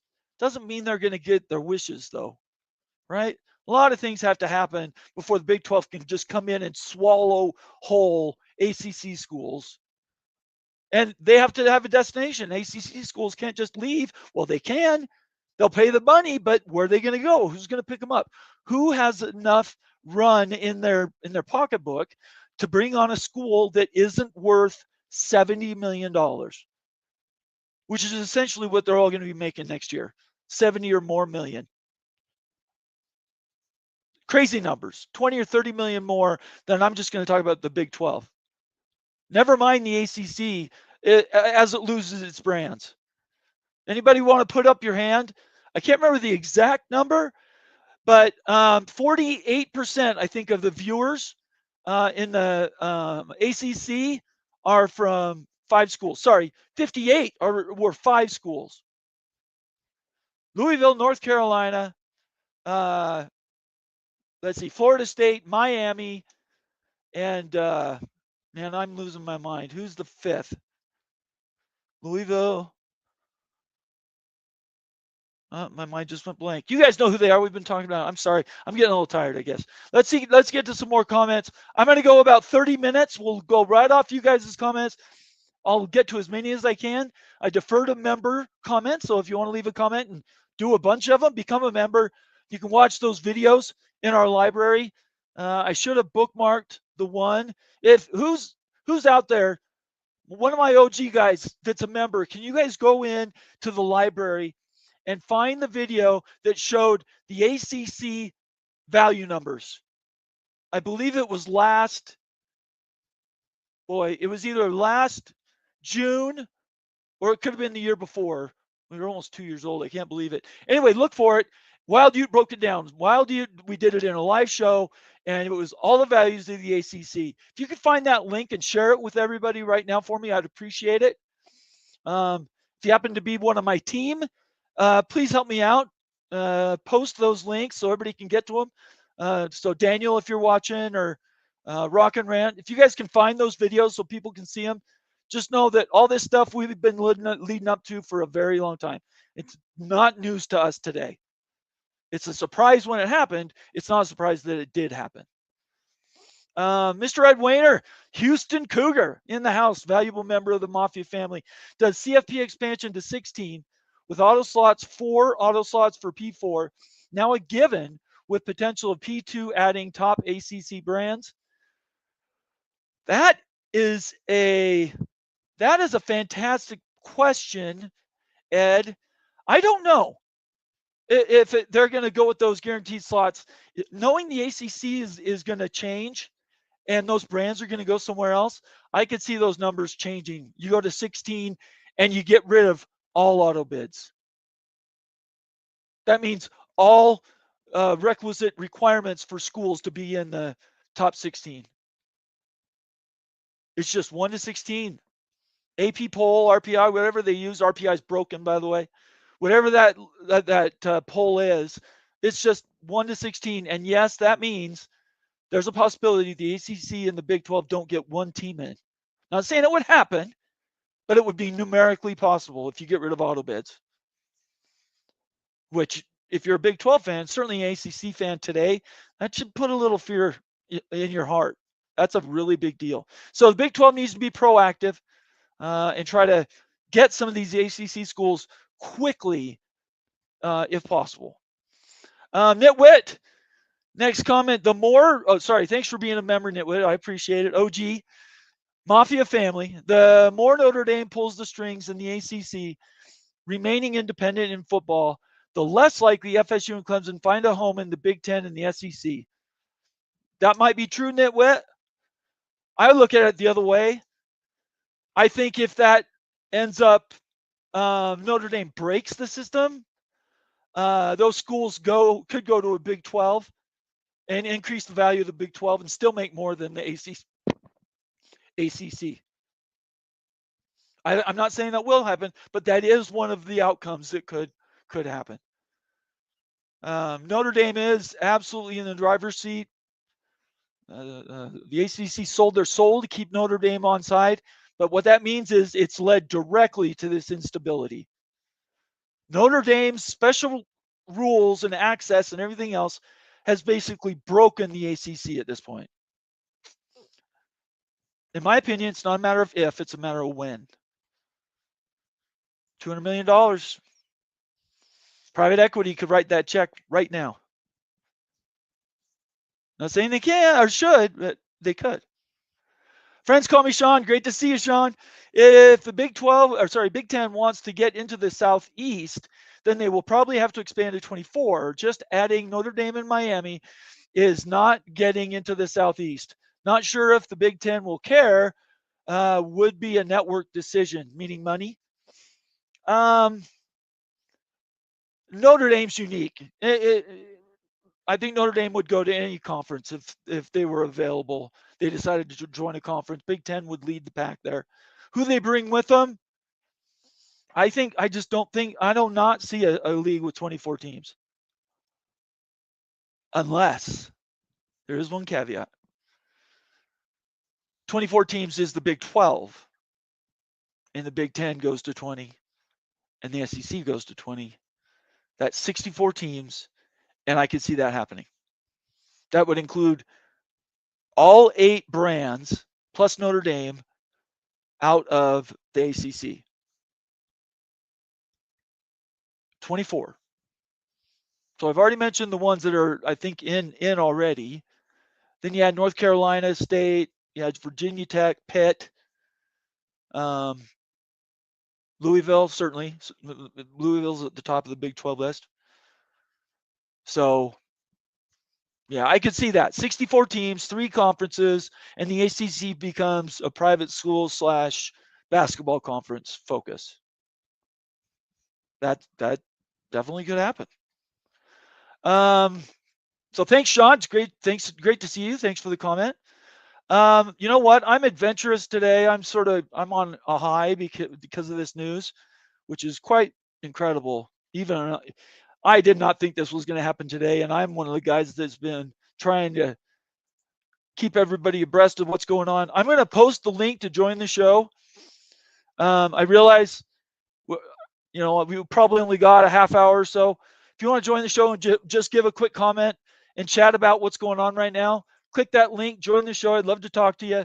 I reserve the right to kick you off if you're not very nice, but I'd love to talk to you guys. I just don't have my phone lines working yet. It's very difficult engineering. Illini Ted, another valuable member of the Mafia family, OG, as it were.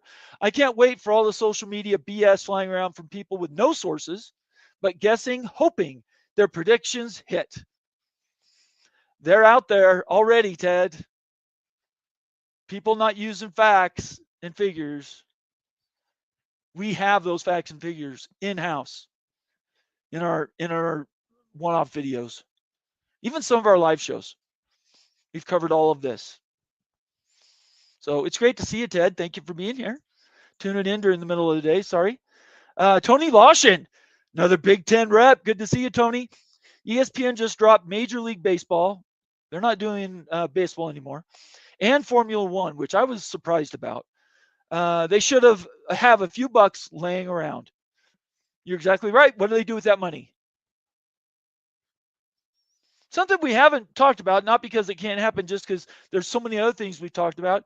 There's still the possibility that 10 or so teams in the ACC get together, break off, and start their own conference. Leave the ACC behind. That's been talked about for at least the last year. That's a possibility. That could happen. If I was to do odds, I would say maybe that has the biggest odds. They stay together, but they leave the ACC. I'm not going to say biggest odds because I still think of all the people that are motivated, it's Florida State and Clemson, and it's not to stay in a reconstituted ACC. I think they want to be in the power too, whatever that takes. Miami's not so much in the demand state because they're a private school. They drive the bus themselves. So there's nobody there that's driving any demand. It's just themselves. Rock and Rant, contributor extraordinaire, somebody that helps represent Miami and the ACC, certainly all of college football. Rock, thanks for taking the time this afternoon. Considering the SEC and Big Ten are trying to do a scheduling agreement to get better ratings and more people doing whatever the narrative was before has changed. They want more big games, you add. That's absolutely true. It's a possibility. There is no realignment. They just pay more money for teams to basically stay available, and they do these scheduling agreements with the ACC. And that's where they come up with the additional money. I don't think that is what's going to happen, but it's possible. Absolutely. Rock's tied into that a little bit more than I am. I would maybe tell everybody to follow him on Twitter or maybe engage in a conversation because a lot of the stuff that we're just not going to have time to cover it. But certainly from the ACC perspective, he covers it from Miami's point of view. Let's see. The alternate hypothesis. There's a great name. Great to have you here, man. Right now, it's more like P2, mid-2, and G5. It's actually G6 or best of the rest. I think you can put in there in the middle. But he says P2, so that'd be Big 10 SEC. Mid-2 is ACC Big 12. I don't think ACC stays there. I think ACC drops down. They lose their top brands, and they either go to the SEC Big 10 or they go to the Big 12 for more money, just to buy some time. But the G5 is currently G6, and I hate saying that because the Pac-12 is near and dear to my heart because that's where I'm from, Pac-12 country. But that's what we're looking at with the Pac-12. They need to get AAC schools. This whole thing needs to break apart now that we have a number from the ACC. $200 million in 5 years, $100 million to get out of the ACC free and clear. Go sell yourselves to the world. That has to be signed tomorrow. So everything's conjecture until they actually follow through and actually put pen to paper tomorrow. I think there's a slight possibility, 5% possibility, that between now and tomorrow, when they were supposed to sign, schools might have second thoughts. I'm not saying it's enough to upset the balance, but the PR right now is not going Syracuse way. The PR right now is not going well Boston College way or Wake Forest way. Not even SMU. So, man, I don't know. I think your P2 is certain. I think the mid-2 could become P3, and then everybody else. We'll have to see. Good comment though. College Football Plus, good to see you, man. Thanks for joining. I'm curious about UConn. Oh, I'm so glad you brought that up. I meant to get to it earlier. And if today's news helps or hurts them in their chances to get into the Big 12. I think the biggest winner outside of the school at Florida State and Clemson that finally got resolution, I think the biggest winner out of all of this might be UConn. Because right now, this second, they are probably more valuable in this instant than almost any other school you could bring over because they're all committed to major dollars, media dollars. UConn is a free agent. Yeah, they have to pay an out to get out of the Big East or whatever. But right now, they're a free agent, and I think this could be the tipping point for UConn. So if you're a UConn fan watching right now, and I'm sorry I didn't get to it earlier. This should have been part of my lead. There's just been too much information to follow. But if UConn takes advantage of this opportunity, they're very, very valuable right now. And if you ask why, it's because they can go someplace just on their basketball prowess and build up their football because now they know where they lie in the overall architecture of college football. Now UConn has a value. The ACC could bring in UConn tomorrow, knowing they might lose some school. The ACC could pick up Tulane. The ACC could pick up Texas State or USF. That could all happen this week. It won't. Well, probably not. But those schools right now that were on the edge about going to the Pac-12 now have an option to go to the ACC and say, look, if you lose one school, two schools, three schools, here we are. We're ready to come in. And that's how the ACC would rebuild immediately. So we'll see. Very, very interesting. I love UConn as a brand. I'd love them to be in the Big 12. Give them time to build up their football, whatever. But now the ACC settled, I think you could take a chance on UConn. And I almost promise you, that's what Brett Yormark's saying right now to administrators in the Big 12. Elliot Cruz, good to have you, man. Thanks for joining. The takeaway here isn't even about the ACC, it's about other conferences. I've been saying that. In the years to come, you're going to see the big schools demand more revenue than others, absolutely, including the Big Ten and the SEC. I don't agree there. Well, I don't agree with the Big Ten. The SEC maybe does. It's possible the SEC could do that. I don't see the Big Ten stealing one penny from any of the other brands, as you would say, that are milking the system.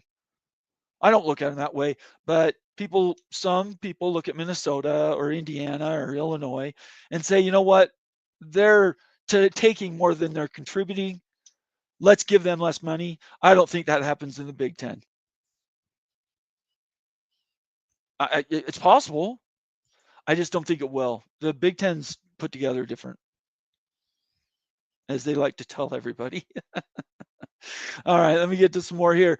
FF18 Buffs, that would be Fergie, friend of the show, contributor, and also a valuable member of the Mafia family, saying, hello, boys, Sco Buffs, Fergie here, Bomber. Would BYU want out of the Big 12 if offered? Buffs would be off to the Big 10 tonight if offered, but what is the Big 12 exit fee for either of us? Oh, I can't remember, Fergie. I apologize. I have that memorized. It's just there's so much stuff in my head right now. The gore goes forever. I can say this, the buyout for Oklahoma and Texas was $100 million. But that was underwritten by ESPN to go to the SEC. So I am not 100% certain. What I would do is post a tweet, copy the Wild Ute University hashtag, and ask him directly. Because I don't want to say a wrong number. I can't remember. But yes, BYU, very loyal to the Big 12. If they had a chance to go to the SEC, the Big 10, yes, they would go. They want to stay relevant. They're proving that on the field. They're spending the money. Something would have to change markedly for BYU not to want to be in, one of those bigger conferences, in my opinion.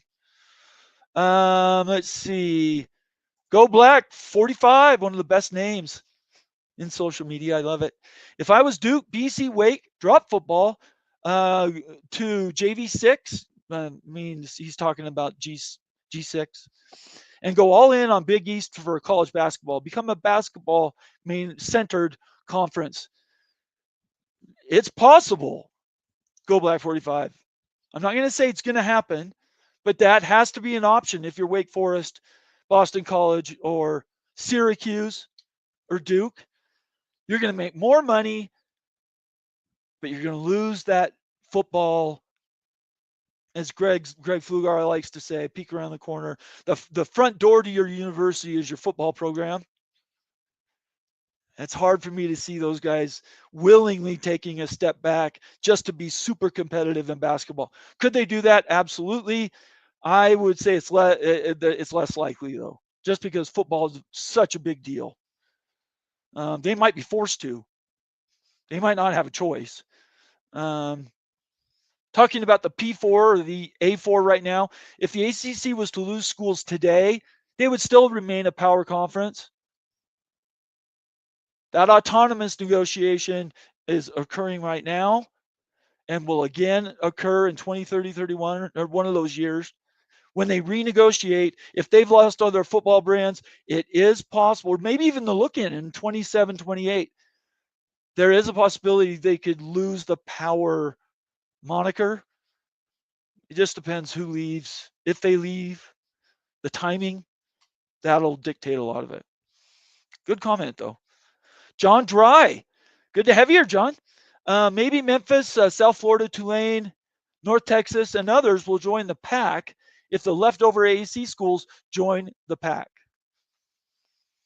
There is a window. I do see, if you're looking at all these windows as potentialities, if that's a word, there is the potential for the Pac-12 to become a super conference. They take the best of the AAC, they pick up the whatever is left in the ACC. This is assuming they lose their biggest brands, and create a conference that's, say, between 24 and 32 universities, break into divisions, east, west, reduce travel, have a tournament to get into the playoff. I could see the Pac-12 making a play to essentially buy the ACC's power moniker. That has to be a possibility. Is it likely? I don't think so. Like I said openly, I'm concerned about the Pac-12 right now. They should have closed the window. What's her conference commissioner's name? They screwed up that whole thing with the Mountain West. That's all I can say right now. That was probably, outside of the Pac-12 being mismanaged, that is probably the dumbest thing I've seen in a long time, the way they screwed that up. So I'm praying that the Pac-12 can throw something together here. BR, Oklahoma State. Long time no see, man. You're an OG, whether you remember or not. I appreciate seeing you, man. Hey, Mafia family, it's great to see you. I hope you're doing well. It's been a minute, man. Not sure where you've been, but I really appreciate seeing you. More comments. Guys, I'm just kidding. So many comments. I will get to as many as I can, okay? And eventually I'm going to run out of oxygen. We'll just go until we can't go anymore. If you want your comment for sure to be read, make it a super chat. Okay.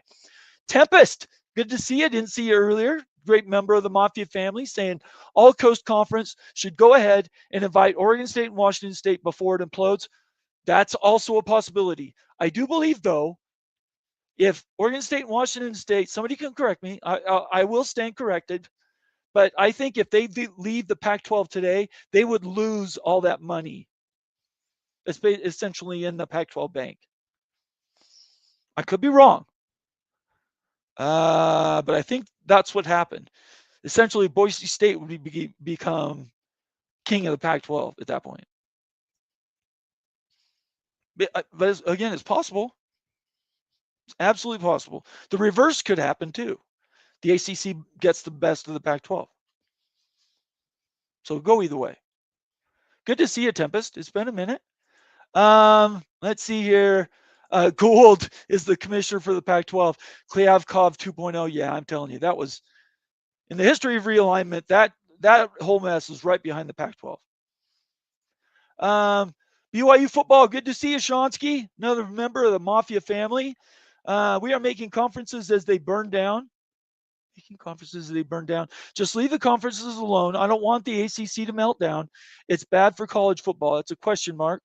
And look at travel. Look at the travel created. That's where my Super League comes from, Shonsky, that I mentioned last week. I don't care what you do with the conferences. Create a Division I that has the best football brands, and that would constitute between 40 and some other number of schools, and you don't touch the conferences anymore for the purposes of football. Yeah, I would prefer that to the ACC burn into the ground. I don't want to see the ACC disappear. I am selfishly coveting, though, some of those ACC brands for the conference that I'm in, which is the Big 12. I've never hidden that. Never hidden that. John Dry says the Supra. Yeah, that's the Super League. Terrence Baca, again, news today is very bad for the big ACC Big 12. Super League will poach every top brands with Major League Baseball model and Notre Dame scheduling agreement. I just disagree with you, Terrence, but I appreciate your comment. Let's get to some more comments here. See if I can get some people in that haven't been here. Here's somebody new, Ray Rivers. Good to have you here, man. Make sure you subscribe. If you're watching now, a lot of people watching right now on X or on YouTube for that matter, take a second, give us a thumbs up, subscribe to the channel. That doesn't cost you anything. And lastly, consider becoming a member of the Mafia family. That would be the Mafia Network, so you get all the member videos. In those member videos, I am just, you know what, I'm going to take a second since this is my show. I can do whatever I want. I'm going to show what our channel looks like. Everybody go to this link, hyperlink, copy it, paste it, go to our main page, College Football Mafia, which I will share right now. And just do me a favor and subscribe. If you're watching on X, I really would appreciate you doing that. And then membership. These are the videos I'm talking about. They have to be a member for. Private Capital 101. That would be private equity. How the Big 12 can cash in. That's a question. Mountain West expansion. Another member video. The best Louisiana team to add. Another one. Pac-12 expansion targets. Data reveals best fits. I promise, and I don't promise anybody anything. I promise you, if you subscribe and watch our member videos, you will be paid back 10 times. Everything we do on the production side is amazing, and our member videos are tip-top. In my opinion, nobody beats us. So that's a challenge. Become a member, watch our member videos. More member videos are coming. Wild Utes working on right now that is going to cover this news we're talking about today, ACC and whatnot. Anyway, let's see. Nathan Campbell says, hi, Nathan. Hi, Nate, I guess. Conundrum says, just kidding. Hit the darn thumbs up. I'm not sure what Conundrum said before, but he's a character. Thank you so much for being here, Conundrum. Devil Frog, the original Mafia. He and I started the original Mafia before anybody else. Thanks, Devil, for all your loyalty and everything you've done to help us. USF will be in the ACC before Memphis. So that's a conversation. I don't have time to go into it right now. If I was to value potential ACC schools, regardless if they lose any, USF I think does have to be at the top. Memphis and Tulane would be right below them. And then if you're opening the whole thing up, Oregon State and Washington State, those would be the 5 I'd take immediately. And Boise State, that's 6. I would take immediately and try to build the best of the rest conference. That's my opinion. Devil Frog, great comment. Thank you so much. Just following on something Immaculate said. Joe Z, another valuable member of Mafia family, says Northwestern brings us billions in research. It's absolutely true. Research does not play football games. That's what I would say. It's very valuable to the Big Ten, but in practicality, I don't know how much of an effect it has at the end of the day in realignment. It has some for the Big Ten. I will say that. Steve Moser, good to see you, Steve. Another member of the Mafia family. At Tony Lawson, you mean nationally on FS1, Fox, Turner, and MLB Network, or locally with every team having its own distribution network? And let's see if Tony answered that question. Here's next Tony's comment. Steve, I think the Twins and some other teams lost their TV deals with Bally's last season. So you guys are talking about just the new media deals, certainly how the money was taken from Major League Baseball by not being broadcast on ESPN and the Formula One. That's a side conversation, but I appreciate you guys engaging. Thank you so much for being here. Let's see. Here's another one. P3, G7. That's where I think we end up, Devil Frog. In all my scenarios, I think P3 is the next most likely. But we'll see. Boy, you guys, literally there's 1,000 comments. So if I miss yours and I'm going to miss it, please forgive me. We've got about, I'll go 10 more minutes, okay? Because I know Moen has a show tonight. In fact, let me see when that show is. Moen's doing a show tonight. It's right here. Let me show it. Let me share it. So tonight at, let's see, where's the time? Is it 6 Eastern? Where are we at here? 8 Eastern, I'm going to guess. Let me post the link. Moen and Cast 1,000 will get on and talk. If I'm still awake, I'll probably be there. But there's the YouTube link for the show that's happening right after mine, within a half hour. Let me get that off. Oh, and the title of that was Florida State, Clemson, latest league. But hold up. I apologize. I grabbed the wrong link. Forget that. That show is supposed to be tomorrow. That's my show tomorrow with David McKenzie. I'm sorry. Moen said he set up a link. Let me look back at the. Yeah, here it is. Here it is. Here's the one. Okay. I'm sorry, everybody. I'm a little tired. Okay, so at 8 Eastern, this is going to be the show you're going to tune in on. I'm going to make it full screen. There it is. Moen After Dark, $200 million to freedom. And then he has Exit next to that.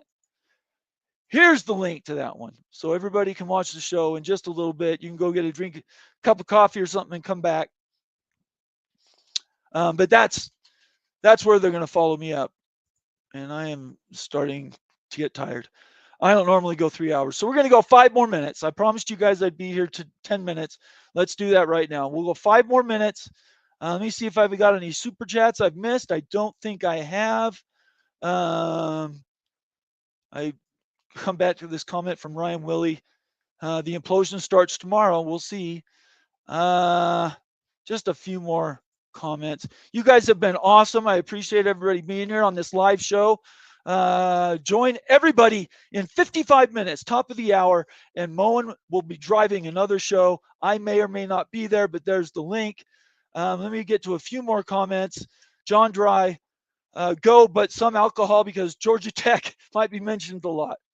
That's an inside joke. I'll let Moen tell you about Georgia Tech. If you know, you know. That's what I will say. Let's see here. Bob Swanger says, Bomber, great show. Thank you, Bob. Thank you for all you've done for us. I really, really appreciate it. Joe Z, the revolution will be televised. I would make that an exclamation point, not a question. But that's funny. I like that one. Nathan Campbell, is this Redbird deal and what happened today good for the Big 12? In my opinion, it's all about the Big 12. I'm not saying the ACC is making those movements. I'm saying Brett Yormark knows exactly what's going on. And I think it does have something to do with it. Nothing happens in a vacuum, is what I would say. Patrick, Baylor Patrick, he's saying 4431 future auto bids with weak ACC. So that would be Big 10, SEC, and the number 3 would be the Big 12 would be 3 auto bids. And then you have one that probably will eventually every year go to Notre Dame. If you go to 16, that leaves you four open bids available. Anybody can grab them. I can see that, Patrick. That math works out. Yeah, I could absolutely see that. I'm not saying it will, but that is definitely on the table. AMAC, this is bad for the Redbird deal, Nathan. You're going to have to explain that one to me. We don't have time to do that right now. But I don't understand why it's bad for the Redbird deal. AMAC. I'm trying to imagine why, if there's anything that could be bad for the Redbird deal. I cannot see a downside to the Redbird deal for the Big 12 right now. So I'm going to have to take that up on another show, I guess. AMAC says the ACC will implode before SMU ever receives any media dollars. Oh, man. Oh, my gosh. I'm going to use some of these cool graphics because they're awesome.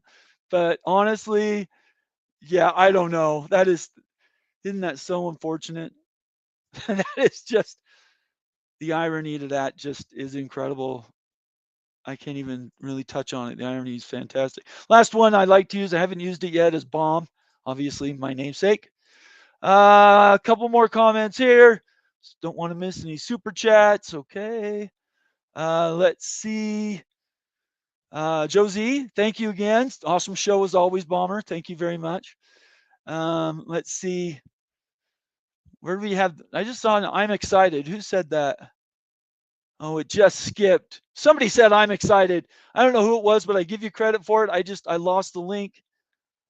I don't know who said that, but you're welcome. Josie says UConn, pick up the phone. Yeah, that's kind of what I'm thinking. Let's see. Devil Frog. Here we go. Here's a good one that has content. Go Black 45. I can see the ACC going to 13 with Tulane, Rice, and Memphis. Going to 16 means like ECU, Navy, James Madison, App State would be a no-go for the private schools on those 4. Yeah, you're getting down into the woods there, Go Black 45. But yeah, essentially, you're trading schools. Whoever leaves, you bring in other schools that are for markets or for other reasons. I don't know what the revised ACC is going to look like because I don't know how many schools you're going to lose. In my opinion, they are going to lose 8 immediately. Not tomorrow, but whenever they can work out the details. That's just my opinion. See if there's any more. I'll randomly pick one more. Terrence Backa, last comment. You're lucky. Sorry, let me do this one first. I love when people use my name in posts, I generally grab them. Just a hint to everybody. Friends call me Sean, says, incredible show, Bomber. Thank you very much. I hope it was informative. We'll see. We'll go with this last comment. Terrence Baca, again, welcome to the show. Top ACC brands could each pay $200 million to start building the 40-team Super League with Notre Dame scheduling agreement. Okay.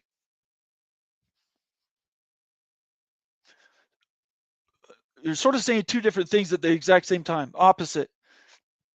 Let's assume Florida State, who's been the agitator in all this, pays $200 million. They leave, we assume, to one of the power conferences. Doesn't matter which one. We'll just say they're in a power league. So now the ACC minus Florida State, and Utes videos would tell us exactly what the data is, but Florida State owns something like Florida State and Clemson own something like 33% of all the ACC viewership. 34%. I'm so tired. Somebody's going to check me on that. See, I got you. You said the wrong thing. I can't remember what the exact number is, but it's considerable. Just those 2 schools. They leave. They take a bunch of viewers with them. On top of that, they're been given $200 or $400 million if Clemson goes to. Going by the math, just the way everything works out right now, $200 million is not enough to sustain the loss of those brands from the ACC. It's not a 1-to-1 correlation. They leave, they give you $400 million, but your overall product is worth a third less. Most people you're going to watch on shows tonight are not going to put those 2 things together. They're going to equate them equally. We've done the research, right? This isn't guesses what I'm saying. That's why I'm so certain about it. If those 2 schools leave the ACC, I'm not saying they're going to take a third with them. I'm going to say it's considerable. Even if it's a quarter, even if it's 20%, $400 million would not replace their value in the ACC. Then let's do this like it's a math equation. That part is on one side of the equals. On the other side of the equals, to try to balance it out, now you've got a Miami and a North Carolina State and a, whoever else is left in the conference. They're looking around, they're going, whoa, wait a second. We're in a conference that's worth a quarter less, and we only lost 2 schools? That $200 million per school is not going to sustain the conference. Certainly over the period of 10 years, the remaining term on the ACC deal, 11 years, it would not sustain it. North Carolina and Miami by themselves in the ACC, they will keep a value. It's not going to be all the value. And I didn't have time to put a PowerPoint together, but that's literally an X does not equal a Y. They are not equal. $300 million was the minimum. 309 is what you said. They're $100 million short per school. In my opinion, that's game over. I don't care how you reconstitute it. The only way the ACC keeps the value is if Notre Dame joins permanently. Full member, everything. They are now ACC. All right, everybody watching, 500 people watching right now, put your hand up if you think Notre Dame's going to join a crippled ACC without Florida State, without Clemson. I can't see you, but I'm pretty sure you didn't put your hand up. That's why this is such a big deal, to sort of put a bow on this. Everybody was waiting, not on the settlement of the lawsuits. That's great. That's all well and good. Everybody, all of college football was waiting for that buyout amount. If the On3 article is correct, and I'm going to go back to that article. If I can find the link, give me 1 second. Oh, shoot. I think I lost it. Where's that? Maybe it's this one. No, that's the link to the show. Damn it. I apologize. I had it. Where in the hell did I put it? This is it right here. On3 article. I'm going to take the link. Oops. Go down. I apologize. Everybody hang with me. I guarantee you the payoff will be worth it.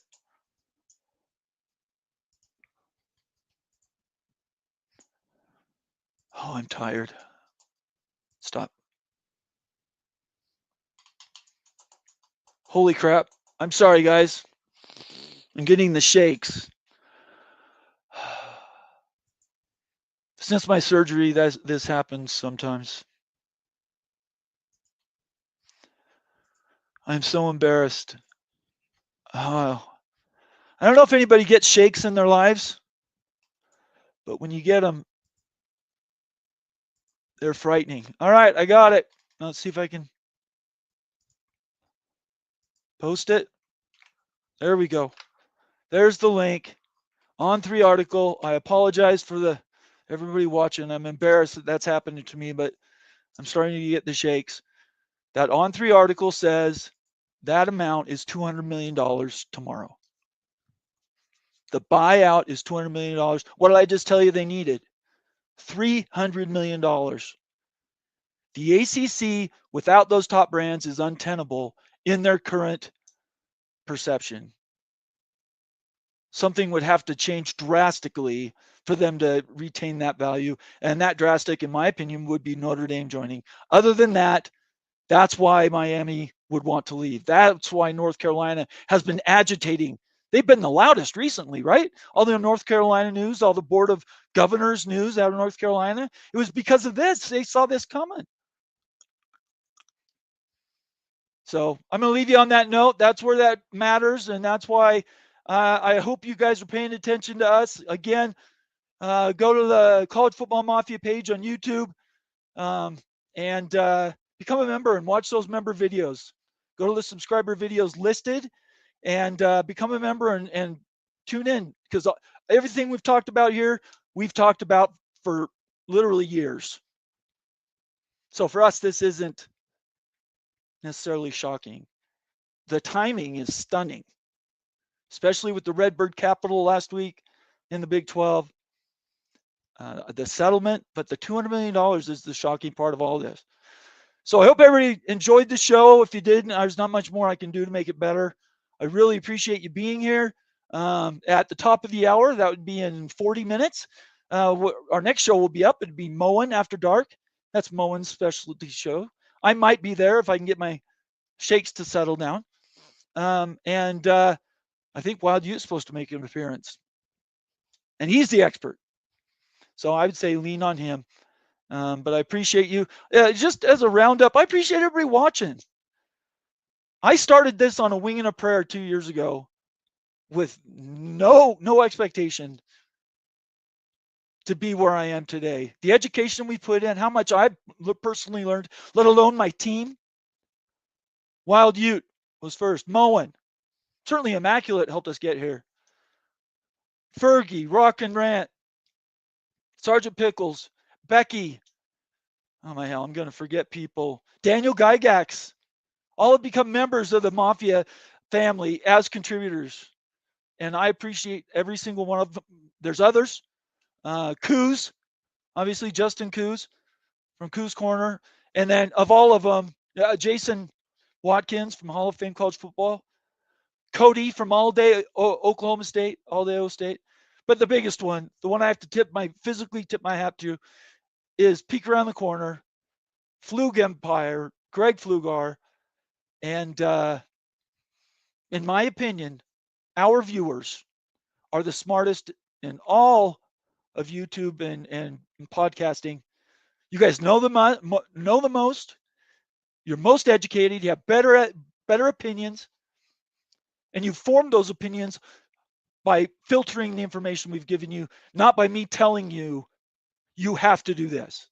You make up your mind. You can tune me out. That's cool. But we're here because we've been more right than wrong. All right. I appreciate everybody. Everybody have a great night. And I might see you in 40 minutes. All right. Stay out of trouble. Peace out.